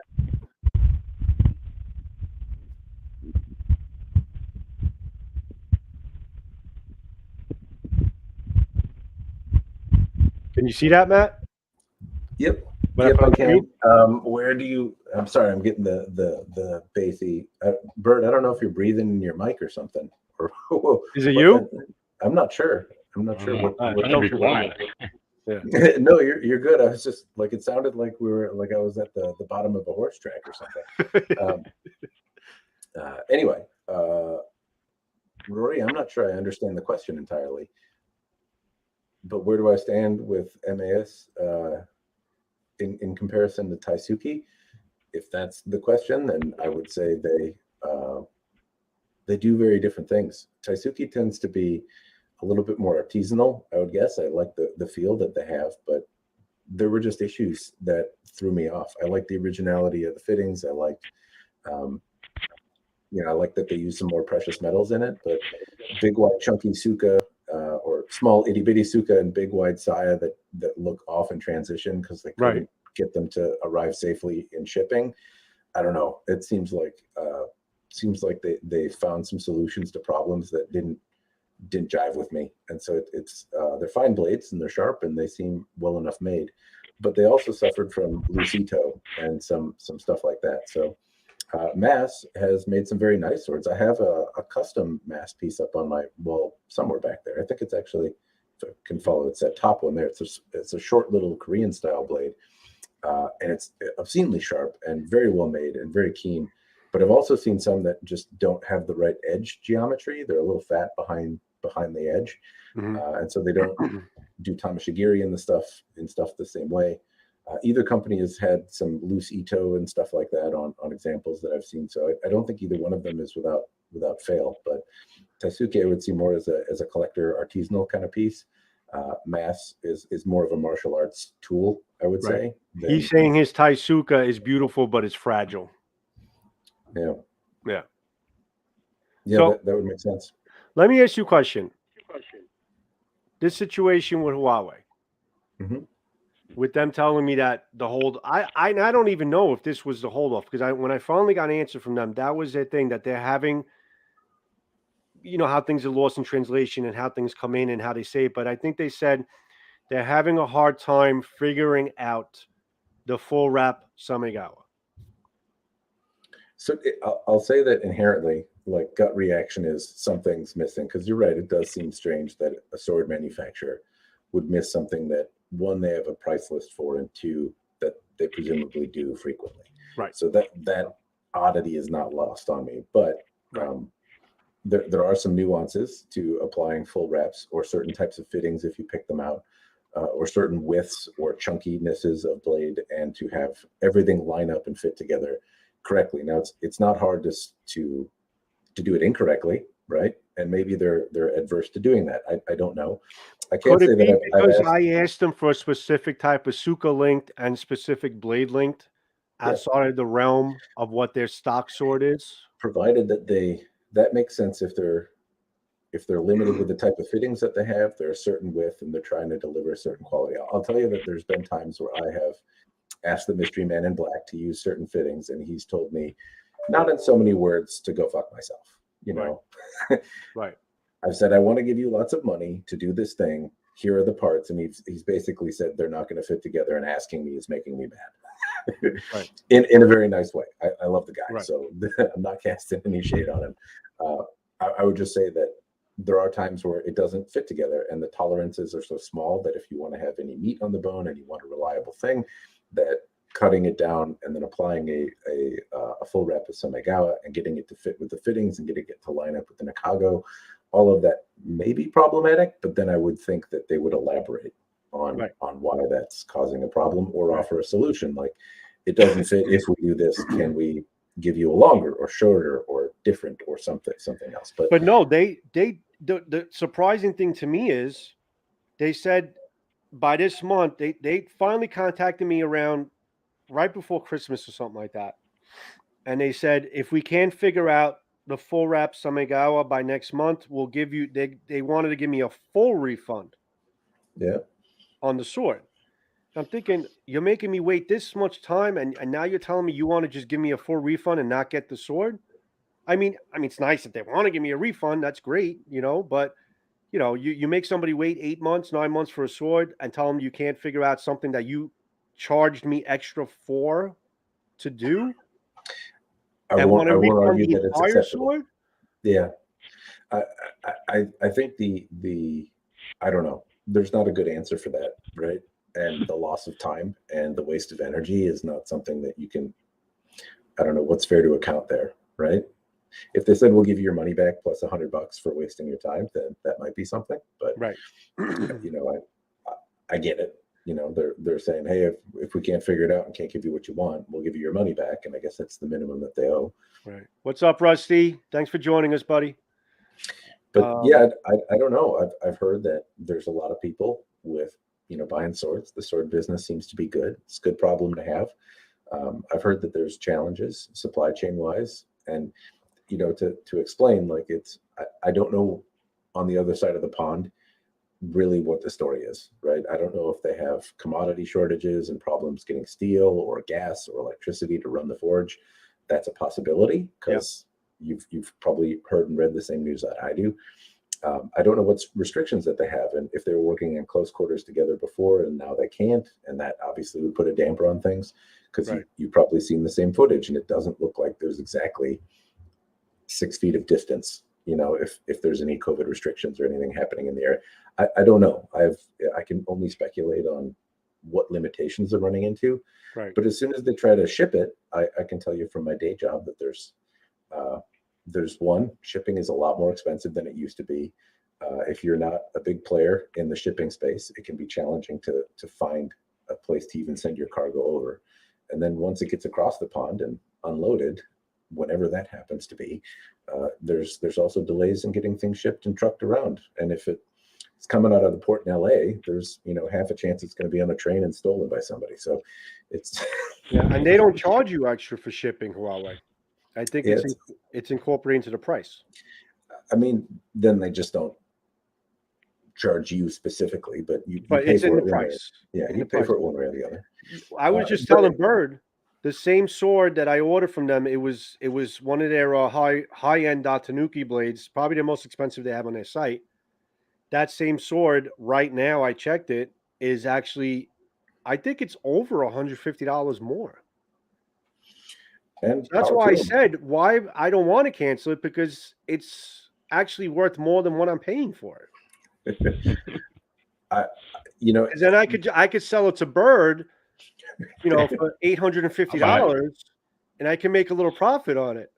So I can, if it was a sample or something that I didn't really have any moral stance to have any expectation, right? If Huawei were to send me something, I'd be happy with whatever they send.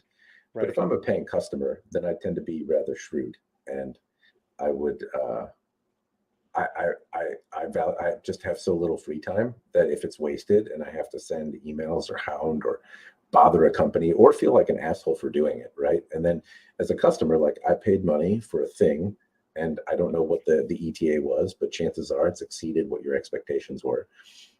And then if I have to worry, like, well, I don't want to be an asshole or made to feel like one, and I don't want to like have it canceled for fear of pestering them too much, that's just more stress than I personally would want to deal with. And then every time I pick the thing up to train with it, that would be that would be what I'd see. Right. And so it'd be tough for me to do that. Alternatively, I wish that companies would just say like, hey, it's going to be 3 years. I think the fear is that they won't sell anything. And I mean, that doesn't seem to be a problem for Albion. Well, right? if they told me 3 years and I got it in a year, I would be like, oh, they hooked me up, you know? Maybe, but I just mean like Albion isn't having a problem with a year-long wait. They're staying in business and seem to be continually getting orders.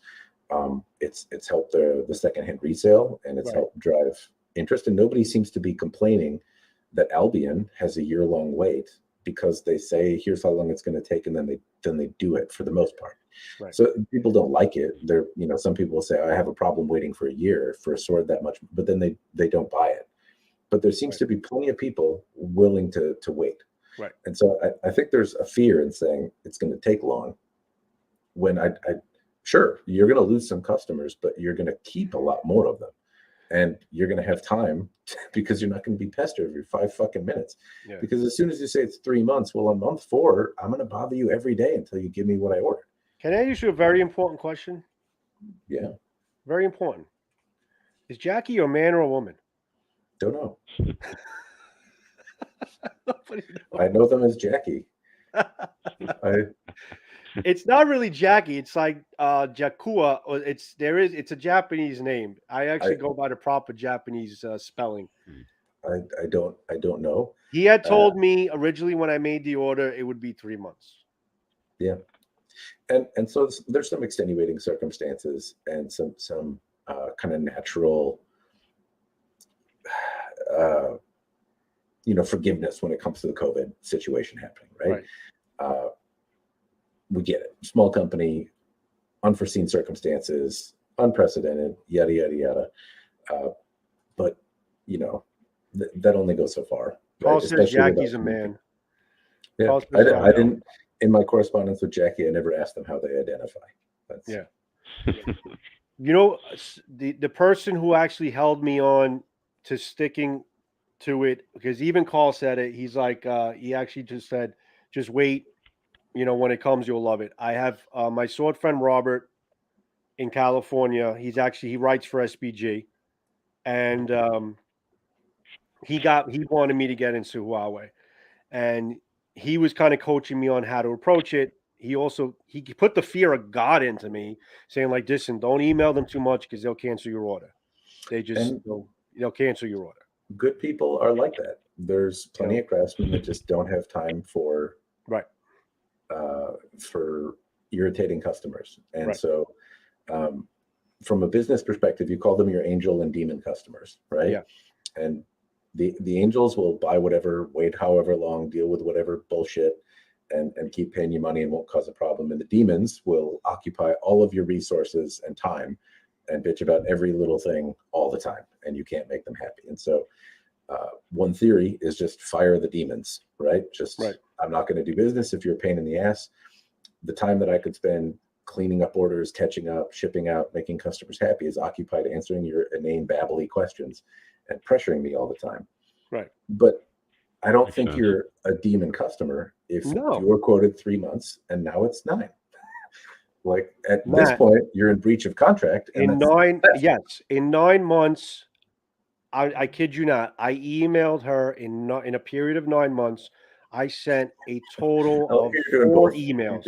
You're doing a him and a her. Just you got your bases covered. I don't know. Him, her, he, she, hermaphrodite. 4 emails. Least likely. Okay. 4 emails, and I don't think that's a lot of emails in 9 months. I don't think so. I think Hyper Cafe, I asked 3 questions on eBay, and I'm no longer allowed to buy from their store on eBay. Oh man! So I don't know. There's some folks have a short fuse, and then fine. Okay, buy one secondhand. You won't get exactly what you want, but it's not cut off. But anyway, I'm just saying I understand both. I understand why. Both sides. It seems to be a common plight in the business of craftsmen. So like you must have heard the conversation. So basically what I just said was, listen, cancel the full wrap if you can't figure it out. And you, Bird, you made a funny analogy of them all surrounding a table with like lab coats on and taking notes, trying to figure out the full wrap. You know what I'm saying? Surrounding the table, you know. That's what I see. So I said, if you can't do the full wrap Samigawa, please just do your professional panel wrap the way you know how to do it, and finish my sword.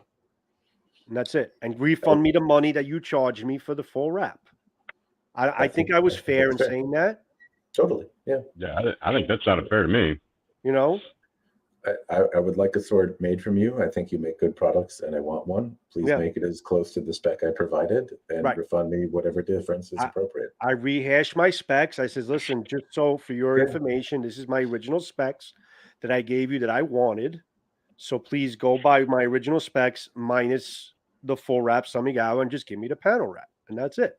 Bam. Well, all right. So I have yet to see if that's what they're going to be doing and finishing up. But what surprises me too is also Skyjiro. Skyjiro is 8 months right now. You know?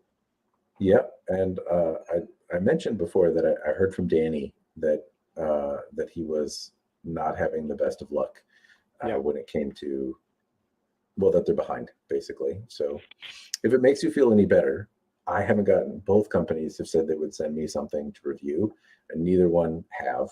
And it's been several months, and I'm kind of glad, because there's a Joe sitting right there who paid good money to get his stuff, and it would be kind of. Oh, I'll be screaming at the set. Why the F does Matthew get his freaking sword, but I do?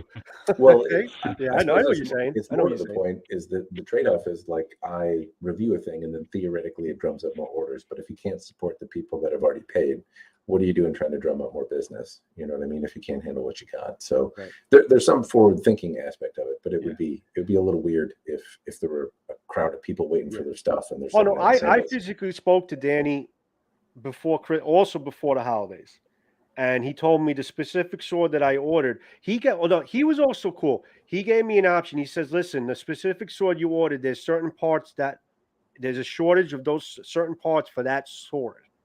So we're waiting on those parts before I can finish your sword. But I do have so-and-so sword in stock. Do you want me to send you this one? Because I could send this one out right away. But it was like a folded steel blade. I didn't really want that.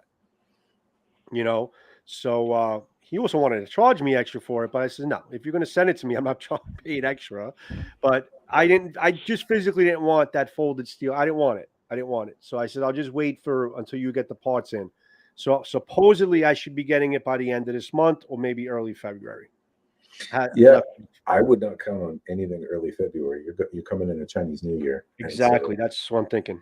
Yeah. And I can tell you that everyone and their mother is trying to get things out as quick as possible. So I'd imagine swords are going to take a bit of a back. Is he the middleman in California that gets the swords from China and then ships them out to everybody else in the States? I could only speculate. I think because I don't know. I think that's what the situation is, because I know they have a factory there, or a production place or house or whatever. You know, I try not to answer that. But anyway, background. I heard that they have some kind of a place where it's a middleman, but I could be wrong. What are you talking about? Skyjiro has a location in California. That's who was speaking of this gentleman, Danny, that we speak to. That he lives in California and he deals with many of Skyjiro's orders. And I don't know the logistics aspect. Given that my background is supply chain guy, I could only speculate. But every time I think I understand how it works, I'm usually proven wrong in one way. So I would just say I don't know. I would suspect that they're shipping direct from China. That's how most of them come, and it would be more expensive to have it shipped to a location in the U.S. and then shipped to a customer. But maybe there's a reason they do that for QC. I don't know. Grugs, wait, you're talking about Hanwei or Huawei, Grugs? Huawei, like Albion, that is expected for everyone to wait a year plus. Well, the thing is, Huawei was never that long, because Eric was just telling me he got his in 10 days 3 years ago. Mm-hmm. Whatever he ordered. I think it's just of late, they just been having people wait a long time. I don't think they were always like that, you know? Yeah, there's it's tough to say exactly why, but I wouldn't draw the equivalency between Albion and Huawei. They do. There are arguably some things that they do better than most of the other mass production companies out there in terms of value and output. And so people are willing to wait for it. And in that aspect, they're similar to Albion, but the designs aren't, and the rest of the structure of how the company operates isn't the same. There's not. Yeah, what's Dark Sword Armory's? What's their normal weight from order to normal? I'm saying ballpark. I could only guess. I don't know. I've always got review samples pretty quick when they sent them out, but I mean, well, for example, in the last correspondence I had with Yale, I asked for a messer from them, and he said that they'll probably have it back in stock in March. So I don't know how long it's been out of stock though. So I really it'd be hard for me to guess. But given that they're supposed to be made in Canada, I would say that they're not dealing with the same constraints that somebody is ordering from China. Right. Carl, don't rub it in, Carl. Every time I talk about Skyjiro, he tells me, "Oh yeah, I ordered one. I just got one in last week." They must not like me, Carl. I don't know. I think just the particular sword I had, he's having a problem kind of putting it together and getting the parts for it. You just got that luck, Joe. Huh? You got that luck. You got that Joe luck. I don't know. Scab says I got a very punchable face, so maybe we should change it from Samurai Joe to Lucky Joe. To Lucky Joe. Maybe that's what I should do. I blame Donnie for calling me Samurai Joe. That's where it came from. What if you got? Folded steel and leather Ito handle wrap. Going to do a video. Yeah, I would like to see that. An Ito switch. That's pretty interesting. I've seen actually that one on their website. But listen, if they have them in stock and they're ready to be shipped, I think there's no reason why you shouldn't get it, in a reasonable amount of time. But if they're basically behind in making these swords, because like a lot of people tell me, Huawei has stock swords. Now, I mean, there's certain swords they stock, but a lot of them are just, they picture them as the prototypes on the sites, but they make them to order. They don't have all these swords in stock at all times. And that's, in effect, that's false advertising, right? Yeah. Right. And so I don't think that the intent is really deception, but that's kind of the impact, right? And so they write in stock. That's why. Yeah. And that has certain connotations. And that's where I see a lot of small shops kind of fail, is just in, I would call it business 101 stuff, right? People will wait. If your product is quality, just say it's a long time. If it's in stock or like quasi in stock or made to order or available, call it something else. But in stock means that I can buy that one right now and you can go take it on a shelf and put it in a box and fucking send it to me. That's what that means. And if that isn't what if that's not the reality of the situation, then you're not advertising your product correctly. Right. And so there's some fault that can be, I can wag my finger at them all I want, but they make good swords. And so how much shit is willing, how much are you willing to put up? The reason I asked you how long Dark Sword Armory takes is because if I decide to just choose to get the refund, if they're really going to jerk me around more, I would want to dump it into like maybe a Euro sword from Dark Sword Armory. And I'm just thinking, like, am I going to be waiting like another year to get that money work for me again? I mean, so that's the other thing that I have to think about, because you know me, I'm a very impatient guy. Well, I would say that so far you've demonstrated otherwise. You've waited for 2 children effectively at this point, Yes. So anyway, yes, I would say that I could be breastfeeding right now. You could be. That's basically you've been patient and reasonable, but it's unreasonable times, I guess. Yeah. If you got something from Dark Sword, which one would you get? What would you buy? I do like that Baron that you reviewed. There was the couple that I sent you. Oh, I wish actually I want to go back into Messenger and I want to actually see exactly which ones I sent you. There were 2 options that I think are really cool. Let me see if I can. Oh, I have them right here. Either the 15th century hand and a half sword, or the Longford. So the 15th century hand and a half, I think I'm at least familiar with, and that seems to be a popular one. The profile cutting, like the Alexandria, something wide, you might have a little bit more fun with. Can you see that? I mean, yeah, that's fine. Yeah, that's a 15. Yeah, I do. I wanted a longsword. I wanted a two-handed. I wanted a two-handed longsword.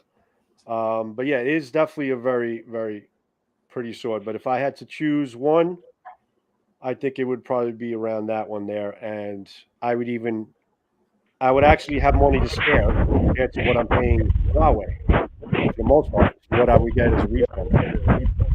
You mixing records, Matt? Is somebody mixing records right now? Yeah. What is that? I don't know. You hear it though, right? Like Yeah. I'm not just going crazy. Bert, am I getting an echo from your TV? Are you getting feedback from your TV because you got the TV on in the background? No? I turned it down. All right. I got a little Bluetooth speaker, but I can barely hear it. Okay. It sounds like somebody has a microphone next to their nostril, and it's like every time you take a drag, you're just I ain't got no microphone. and like right into the mic. It sounds like wind noise in a mic. I don't. And like with these headphones, like I was listening to music or something while I was watching your show, and it's not great for that. The animal, the show actually got better when Matthew came on, but thank you very much. I appreciate that. But yeah, so I don't know. I think I did the right thing by just telling them to just do the sword the way they know how to do it. I'll see when they get back to me if that's what they're going to be approaching, see what the status is, and then I'll kind of figure out from there. Danny's cool. Danny's honest with me. He told me straight out, listen, I don't have the parts. That's why it's taking so long. And he at least offered to send me a sword he had in stock in replacement of that. So at least he tried to do the right thing. And he was honest with me. But the reason why I like dealing with Skyjiro is because I could physically speak to Danny and we can communicate, in our native language and we can understand each other. So at least if he has to tell me to go F myself, I know that that's what he's telling me. Yeah, I think you're being reasonable. And if you're content to wait, then do so. I'm like I trying. Said, my reasons for wanting to return it would only be because I'm a little bitch about it, Right. That's basically it. Right. Like it'd be tough for me to. Well, there is a limit. I mean, listen, if they're not going to get back to me, and get me an idea, definitely at least by very early February, then I'll choose to say, listen, it's just not working. Give me the damn refund. Let me put my money invested into someplace else, and that's it.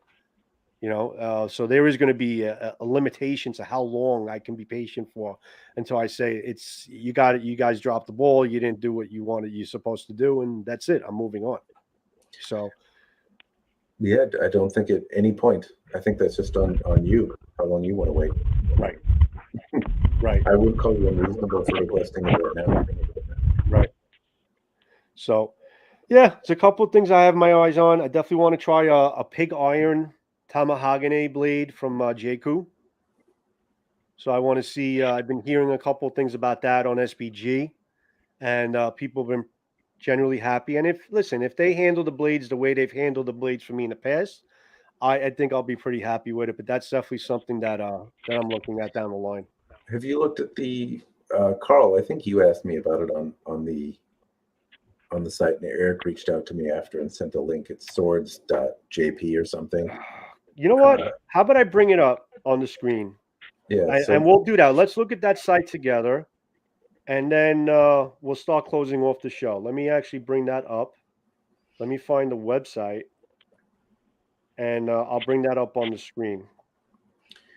Because when not to discourage, I haven't had anything from the company. And I've only seen the photos that are on the site, but they look very promising. And there's some details in there that I think are the only similarities that I see in the Chinese sword market are Huawei, right? Right. That's the only other company that seems to put the same attention to detail in the Nakago. Right. That does some of the same kind of stuff. So, and also, it doesn't look like the Fuchikashira on them are particularly. They seem to be from the same parts bin that a lot of forges use. Right. But there are some unique features on there too. And so that was, maybe an alternative. You could be the breakout reviewer there. I think it's sword, Japanese sword. It's a Z-Sei or something like that. Z-Sei. Yeah. Z. Carl, I think you asked me about it, and yep, Brian, that's the one. Z-Sei, yeah. Z-Sei Japanese sword. Let me see if I can try to bring that up on the screen. Yeah, sword. Yeah, this is it. Okay, I'm going to share the screen. Yeah, so This is what you could do with StreamYard, Matthew. You got to get into Stream. It's not a hard program to use, bro. You got to use it. I don't know. We're getting feedback. It seems hard enough. Okay. You can't eliminate the horse race in the wind. All right. So this is I the think it's site. just you breathing into your microphone. You got heavy breathing from your. Yeah, I don't have How a about microphone or nothing on me, How so. about now? You're just exhausted from this Hanwei conversation or Huawei That's what it is. conversation. There was a Hirazukuri that I think Carl was looking at that he really, really liked. This is Tamahagane Tanto. I mean, listen, they're not cheap. They're definitely up there in price. Here's a Hirazukuri. Yeah. It's about $15.80. That's nice. I mean, it's So- nice looking according to the pictures. The Nakago looks very clean. I like Right, the so fact that they use one Makugi peg, very traditional wise. There's a couple notes about the shape, right? So if you scroll up, one, so it's Hirazukuri, and it's actually Hirazukuri, which you can kind of tell from the first picture. If I scroll down a little Hold bit, on, let me bring it full screen. Okay. So scroll down to that first picture there. A couple notes that you see where we get into the nuance of sword stuff, right? So the termination at the bohi, just that top picture there. Yeah, hold there for a sec, Joe. The termination of the bohi is crisp. It's actually here as a Zakuri in profile. It's not just a Shinogi Zakuri blade that's been softened on a buffer. It actually has the right kind of profile. The habuchi and lines along the hamon are well defined. It looks like there's more attention paid to polish than there typically is on a lot of the swords, and that's time and money. You can see that it's not just that the Nakago has been filed, or cleaned, but it's relatively uniform files. It's not perfect, but it's not bad either. And the Nakago has been shaped. There's more attention to the shape. Yes, anyway, I noticed the shape. Yeah. And so a lot of those things are good. If you scroll down to this next picture of the habaki there, so there's very little. It looks like it's not touching, but it's very close, and that's very close to ideal. The transition where the light is hitting, you can kind of see the shape of the sword. It doesn't look bad. It looks like it's not sharpened right above the habaki. Right. That looks correct. The termination of the bohi in this particular photo looks very crisp and clean. It looks like it doesn't have a lot of niku, but that isn't necessary. So it's probably a pretty light, lively looking blade. And the habaki also has taper to it. So you've probably seen a lot of the habaki that you have. It's just a straight shape. I had some of them around, but they're not little pyramid shapes, right? You see the front where the edge is touching, and it almost looks like a little pyramid shape, right? So the habaki is a wedge shape, and that's closer to correct without being too gaudy and big. So there's a lot more right in the photos that I'm seeing than are typical. Here, the Suba, I guess I don't recognize it, but it doesn't look inherently bad. The Fujikashira, though, look muddy. Those don't look good, and it looks like the same copper seppa that you see used on just about everything. Yeah, that looks very uniform. Yep. The saya looks like the same kind of ishime that you see around in the leather.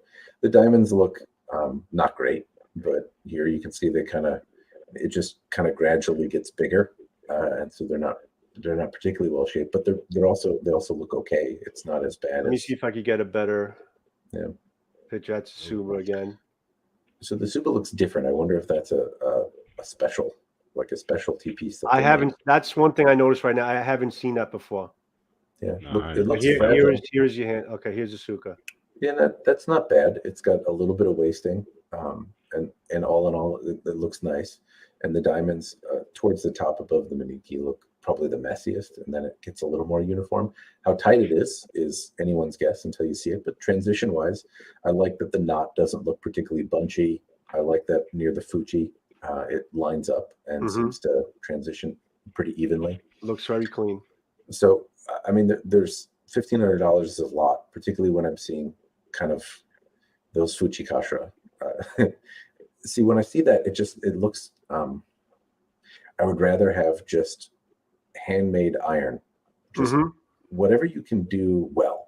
But if you're going to make things that are cast, and then it kind of looks like finger painted gold over the top, don't bother. I know that's a personal thing. The Minuki look a little cleaner than the Fuji Kashira, but well, that's what I like about the Huawei, because they're very plain pieces. The Fuji and the Kashira and the Super, they're very plain, but they're clean. They terminate well. Then they're not trying to do more embellishments than they need to do, but they're clean and they're done well. That's what I like about the sword that I ordered from them. So the contrast though here, Joe, would be like, for $1,500, there's a lot that I like about the sword. No question, right? It's getting, if I take the price and say that this is just it's a Chinese sword, a Chinese made sword, and it's a katana shape, like how does it compare to other Chinese made forges out there? It's excellent. The blade in particular looks absolutely excellent.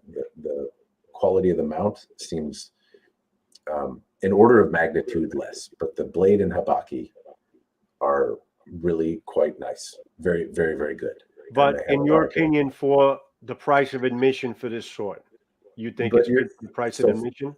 $500 more and you get a Motohara, right? That's what I'm thinking about.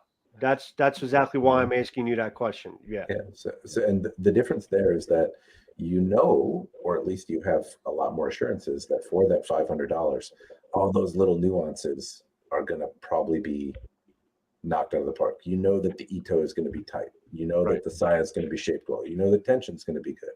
And if you're looking as a martial arts tool, then the Motohara unquestionably I think is less risk.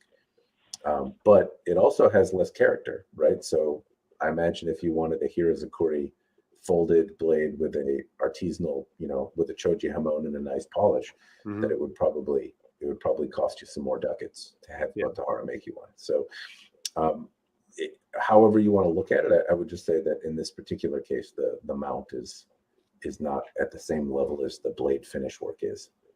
And the habaki is well shaped too. The way I look at it is this: if they chose if you're able to choose different pieces that go along with the sword, then the price. I don't know. I feel like if I'm going to spend that much on a sword, I would want everything to kind of match up and be. Nothing is ever perfect, and you know that. But as close to as perfect as I would want to perceive it as it can be, because then at that point, like you're saying. Because I looked at Motohara's prices, I says, all right, but for this much more, I can get into an evolution blade, which I think is probably done, not probably, that's done better. So it's a matter of, can you deal with? It's a balance for you though, Joe, right? So in this particular case, I can imagine that this gives you a lot of canvas to work with in your other hobby, right? Right. There's some really attractive stuff in the hamon that I'm seeing here. And your camera work would bring it out in a way that's really classy. The Motohara, the evolution piece, as pretty as they are, they have a handsomeness to them that I won't argue. I really like, and I train with them. I use a Motohara. That's if I'm swinging a blade around at a dojo, I use the Tencho from Motohara. That's kind of if I'm not that's my daily driver for Iaido. So that's what I use, but I think they're a lot more tool in appearance, at least at $2,000.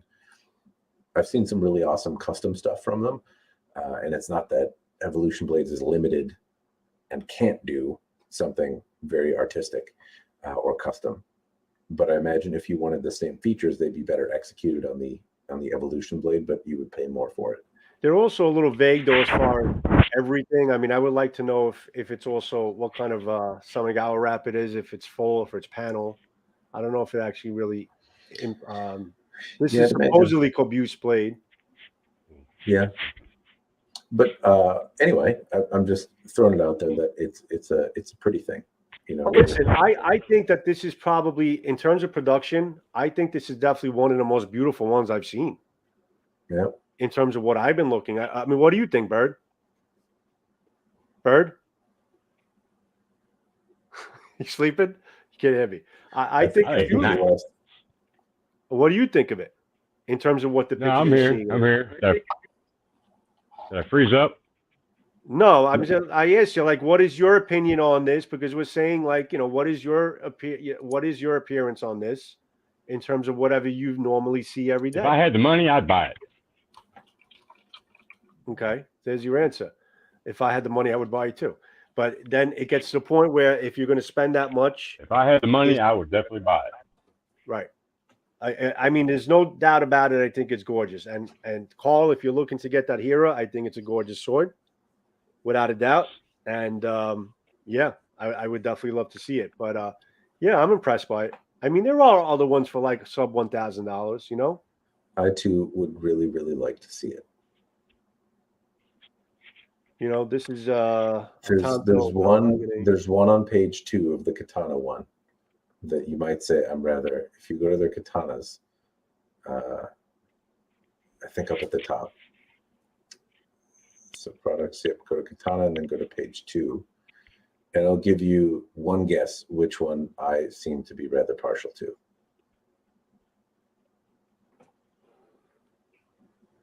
Do you see anything that says Jat Menson on it? Oh, wait. No. It's the top row, last one, the 4th. This one here? Yeah. Do you see? You can click into it. Maybe it'll make a little bit more sense once you see the pictures a little closer. Oh, that one. Jaeku. I see it. Yep. Yeah. Yeah. Bird knows me. That's his. Oh, I No, see. it's not that. Keep scrolling down, Joe. Keep going down. Yeah, nothing. No. Oh, there you go. Okay, now I know. Okay. The Suba. Yeah. Yeah, that's you. That's cool. Right, I see it. That one's calling to me. It's got the Hitatsura. That's your weakness, man. Yeah, it is. That's definitely your weakness. I mean, this is a handsome sword. What's the price on this? That's I like that one. This is sick looking. Well, that's your Japanese through hardening from a quasi-traditional sense. So I think I'm probably saying it wrong, but Hitatsura or something to that effect, where it's the hamon runs all over the blade, and it causes not the same effect, but a similar effect to through hardening. Yeah, so it's Mitsudomes over there. That's your weakness. I can see that's definitely you. They should just put your name on it, and that's it. And call it a day. But what do you think about the finish? I mean, I think these are a little bit more reserved. Well, that's different. Yes. Well, like so when I see that different style of maki, which is handsome, I like the pattern. The diamonds on this one and wasting are attractive when they're not. The next one comes with it. I could, of course, use about 55 more swirly Mitsudomes, but given that this was the only one, otherwise, if I just looking at the shape, the Hirazukuri one I think is probably the most unique. Yes. And I mean it's not a untraditional shape. They did not miss the mark, and that's refreshing. But you just don't see Hirazukuri blades represented the same way as they are here in the other one. Yeah, this doesn't look good. I mean, you can see file marks on the edge of the Koiguchi. Yeah. On $1,000 sword, though, I mean, I've had $1,000 swords that have similar problems. Right there. Here though, you know, the Hirazukuri one is a more interesting blade. If it had the Hirazukuri blade and just swap some swirly Mitsudomes on it, you know. Right. All right, Carl, I know you got to get to bed. You got to work tomorrow. Good night, buddy. Thanks for hanging around for this long. But hey, listen, it's definitely an impressive company. It's there's some nice swords there. So I'm not discounting them. I would love to get a piece from them. I just have to see which one is going to work for me.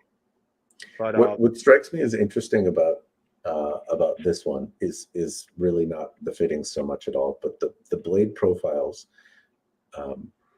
One, they have like some similar stuff that you might see in Huawei, but if you look at the Sugata, the shape of the sword, I guess I'm not versed enough in Nihonto to tell you how closely they approximate the Japanese aesthetic, but it seems a bit closer even than Huawei in terms of shape. Some of the other swords have thinner profiles to them. They look a little bit more Japanese in shape, and they don't seem to be the same shape as every other 28-inch katana that you find, you know. Right. And so Huawei does a little bit of that, but like that Here Is a Gray blade is a really interesting subject. It's a neat looking blade, and it's just not a shape that I've seen other vendors do. And there's a couple examples like that maybe aren't as bold, but are at least different and show some promise. Right. All right. Well, Carl, I guess you'll be our guinea pig.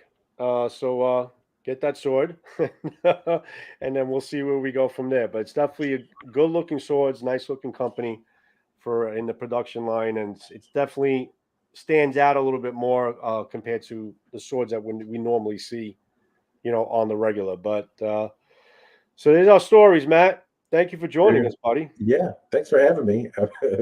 I like the impromptu join. Sorry to steal your thunder if I did. No, not at all. I'm always happy to have you on. Are you kidding me?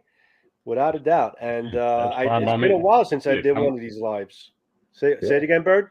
Say I'm on the show with my two. I'm on a show with my two heroes. So yeah, I'm cool. Steal the thunder away. It's your thunder to begin with. It is not, sir. It is not at all. And I'm glad to join. I enjoyed having both of you on, Bird. Always a pleasure talking to you, Matt. You know it's always a pleasure, my friend. As soon as I hear back from them, I'll just give you a little feedback. I'll let you know what they got back to me with, and then we'll kind of just cross that bridge when we have to. But everybody in the chat room, whoever's still here, we got Carl, I think, is going to bed. Rory, thank you. Eric, James, everyone that's in the room. Mark, there's a couple people to join. Ryan, I think, is still in. The Johnsons are still in here. Thank you for sitting through. Rusty, I don't know if you're still in the room. I appreciate you guys joining for my live. I haven't done these in a little while. Been getting into a big knife kick, Matt. Rusty sent me like a million knives, so I've been keeping busy with a lot of different knives, you know? Keep at it. What's your pocket check, Matt? Matt's got to do a pocket check. Well, I'm in my pajamas, but this is the camera. So this is the Benchmade that I typically carry. And Benchmade, yes. The other one I won't show because I don't want YouTube to get mad. But this is not a knife. But yeah, this is the pocket knife that I tend to carry. I favor drop tips more than just about anything. When I'm using a knife, I tend to thumb it and use this as a screwdriver more than I should. Right. But I found that this holds an edge really well, and I can deploy it. It holds in my pocket well. Right. It doesn't fall out easy. It has been used as a pry bar more than it should for a quasi-expensive knife. But I can deploy it with one hand, and I can put it away with one hand, and I haven't cut myself in doing that. So and I bought this actually.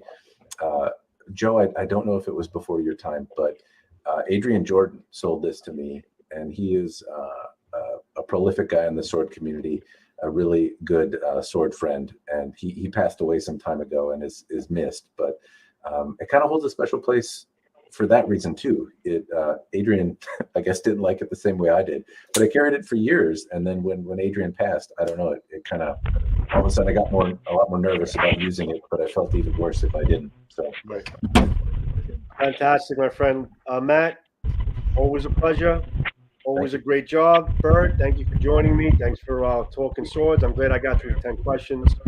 And I'm glad I was able to, this was a very therapeutic live for me, because I was able to get a lot of frustrations out that I've been kind of holding in for a while. So this was very therapeutic for me. So I appreciate you guys letting me vent. Everyone in the room, thank you for joining us. I'm going to close off the live. Love you all. I'll see you on my next Sword and Knife. See you on Blade Talk. Matt, we got to do Blade Talk together with Scad. We'll do it. All right. Hope Scad doesn't see this live. And we'll definitely get together and do that again. Guys, have a good night. Everybody, leaving the chat. Love you all. Let me end the broadcast. Ciao, ciao, everybody. Bye-bye.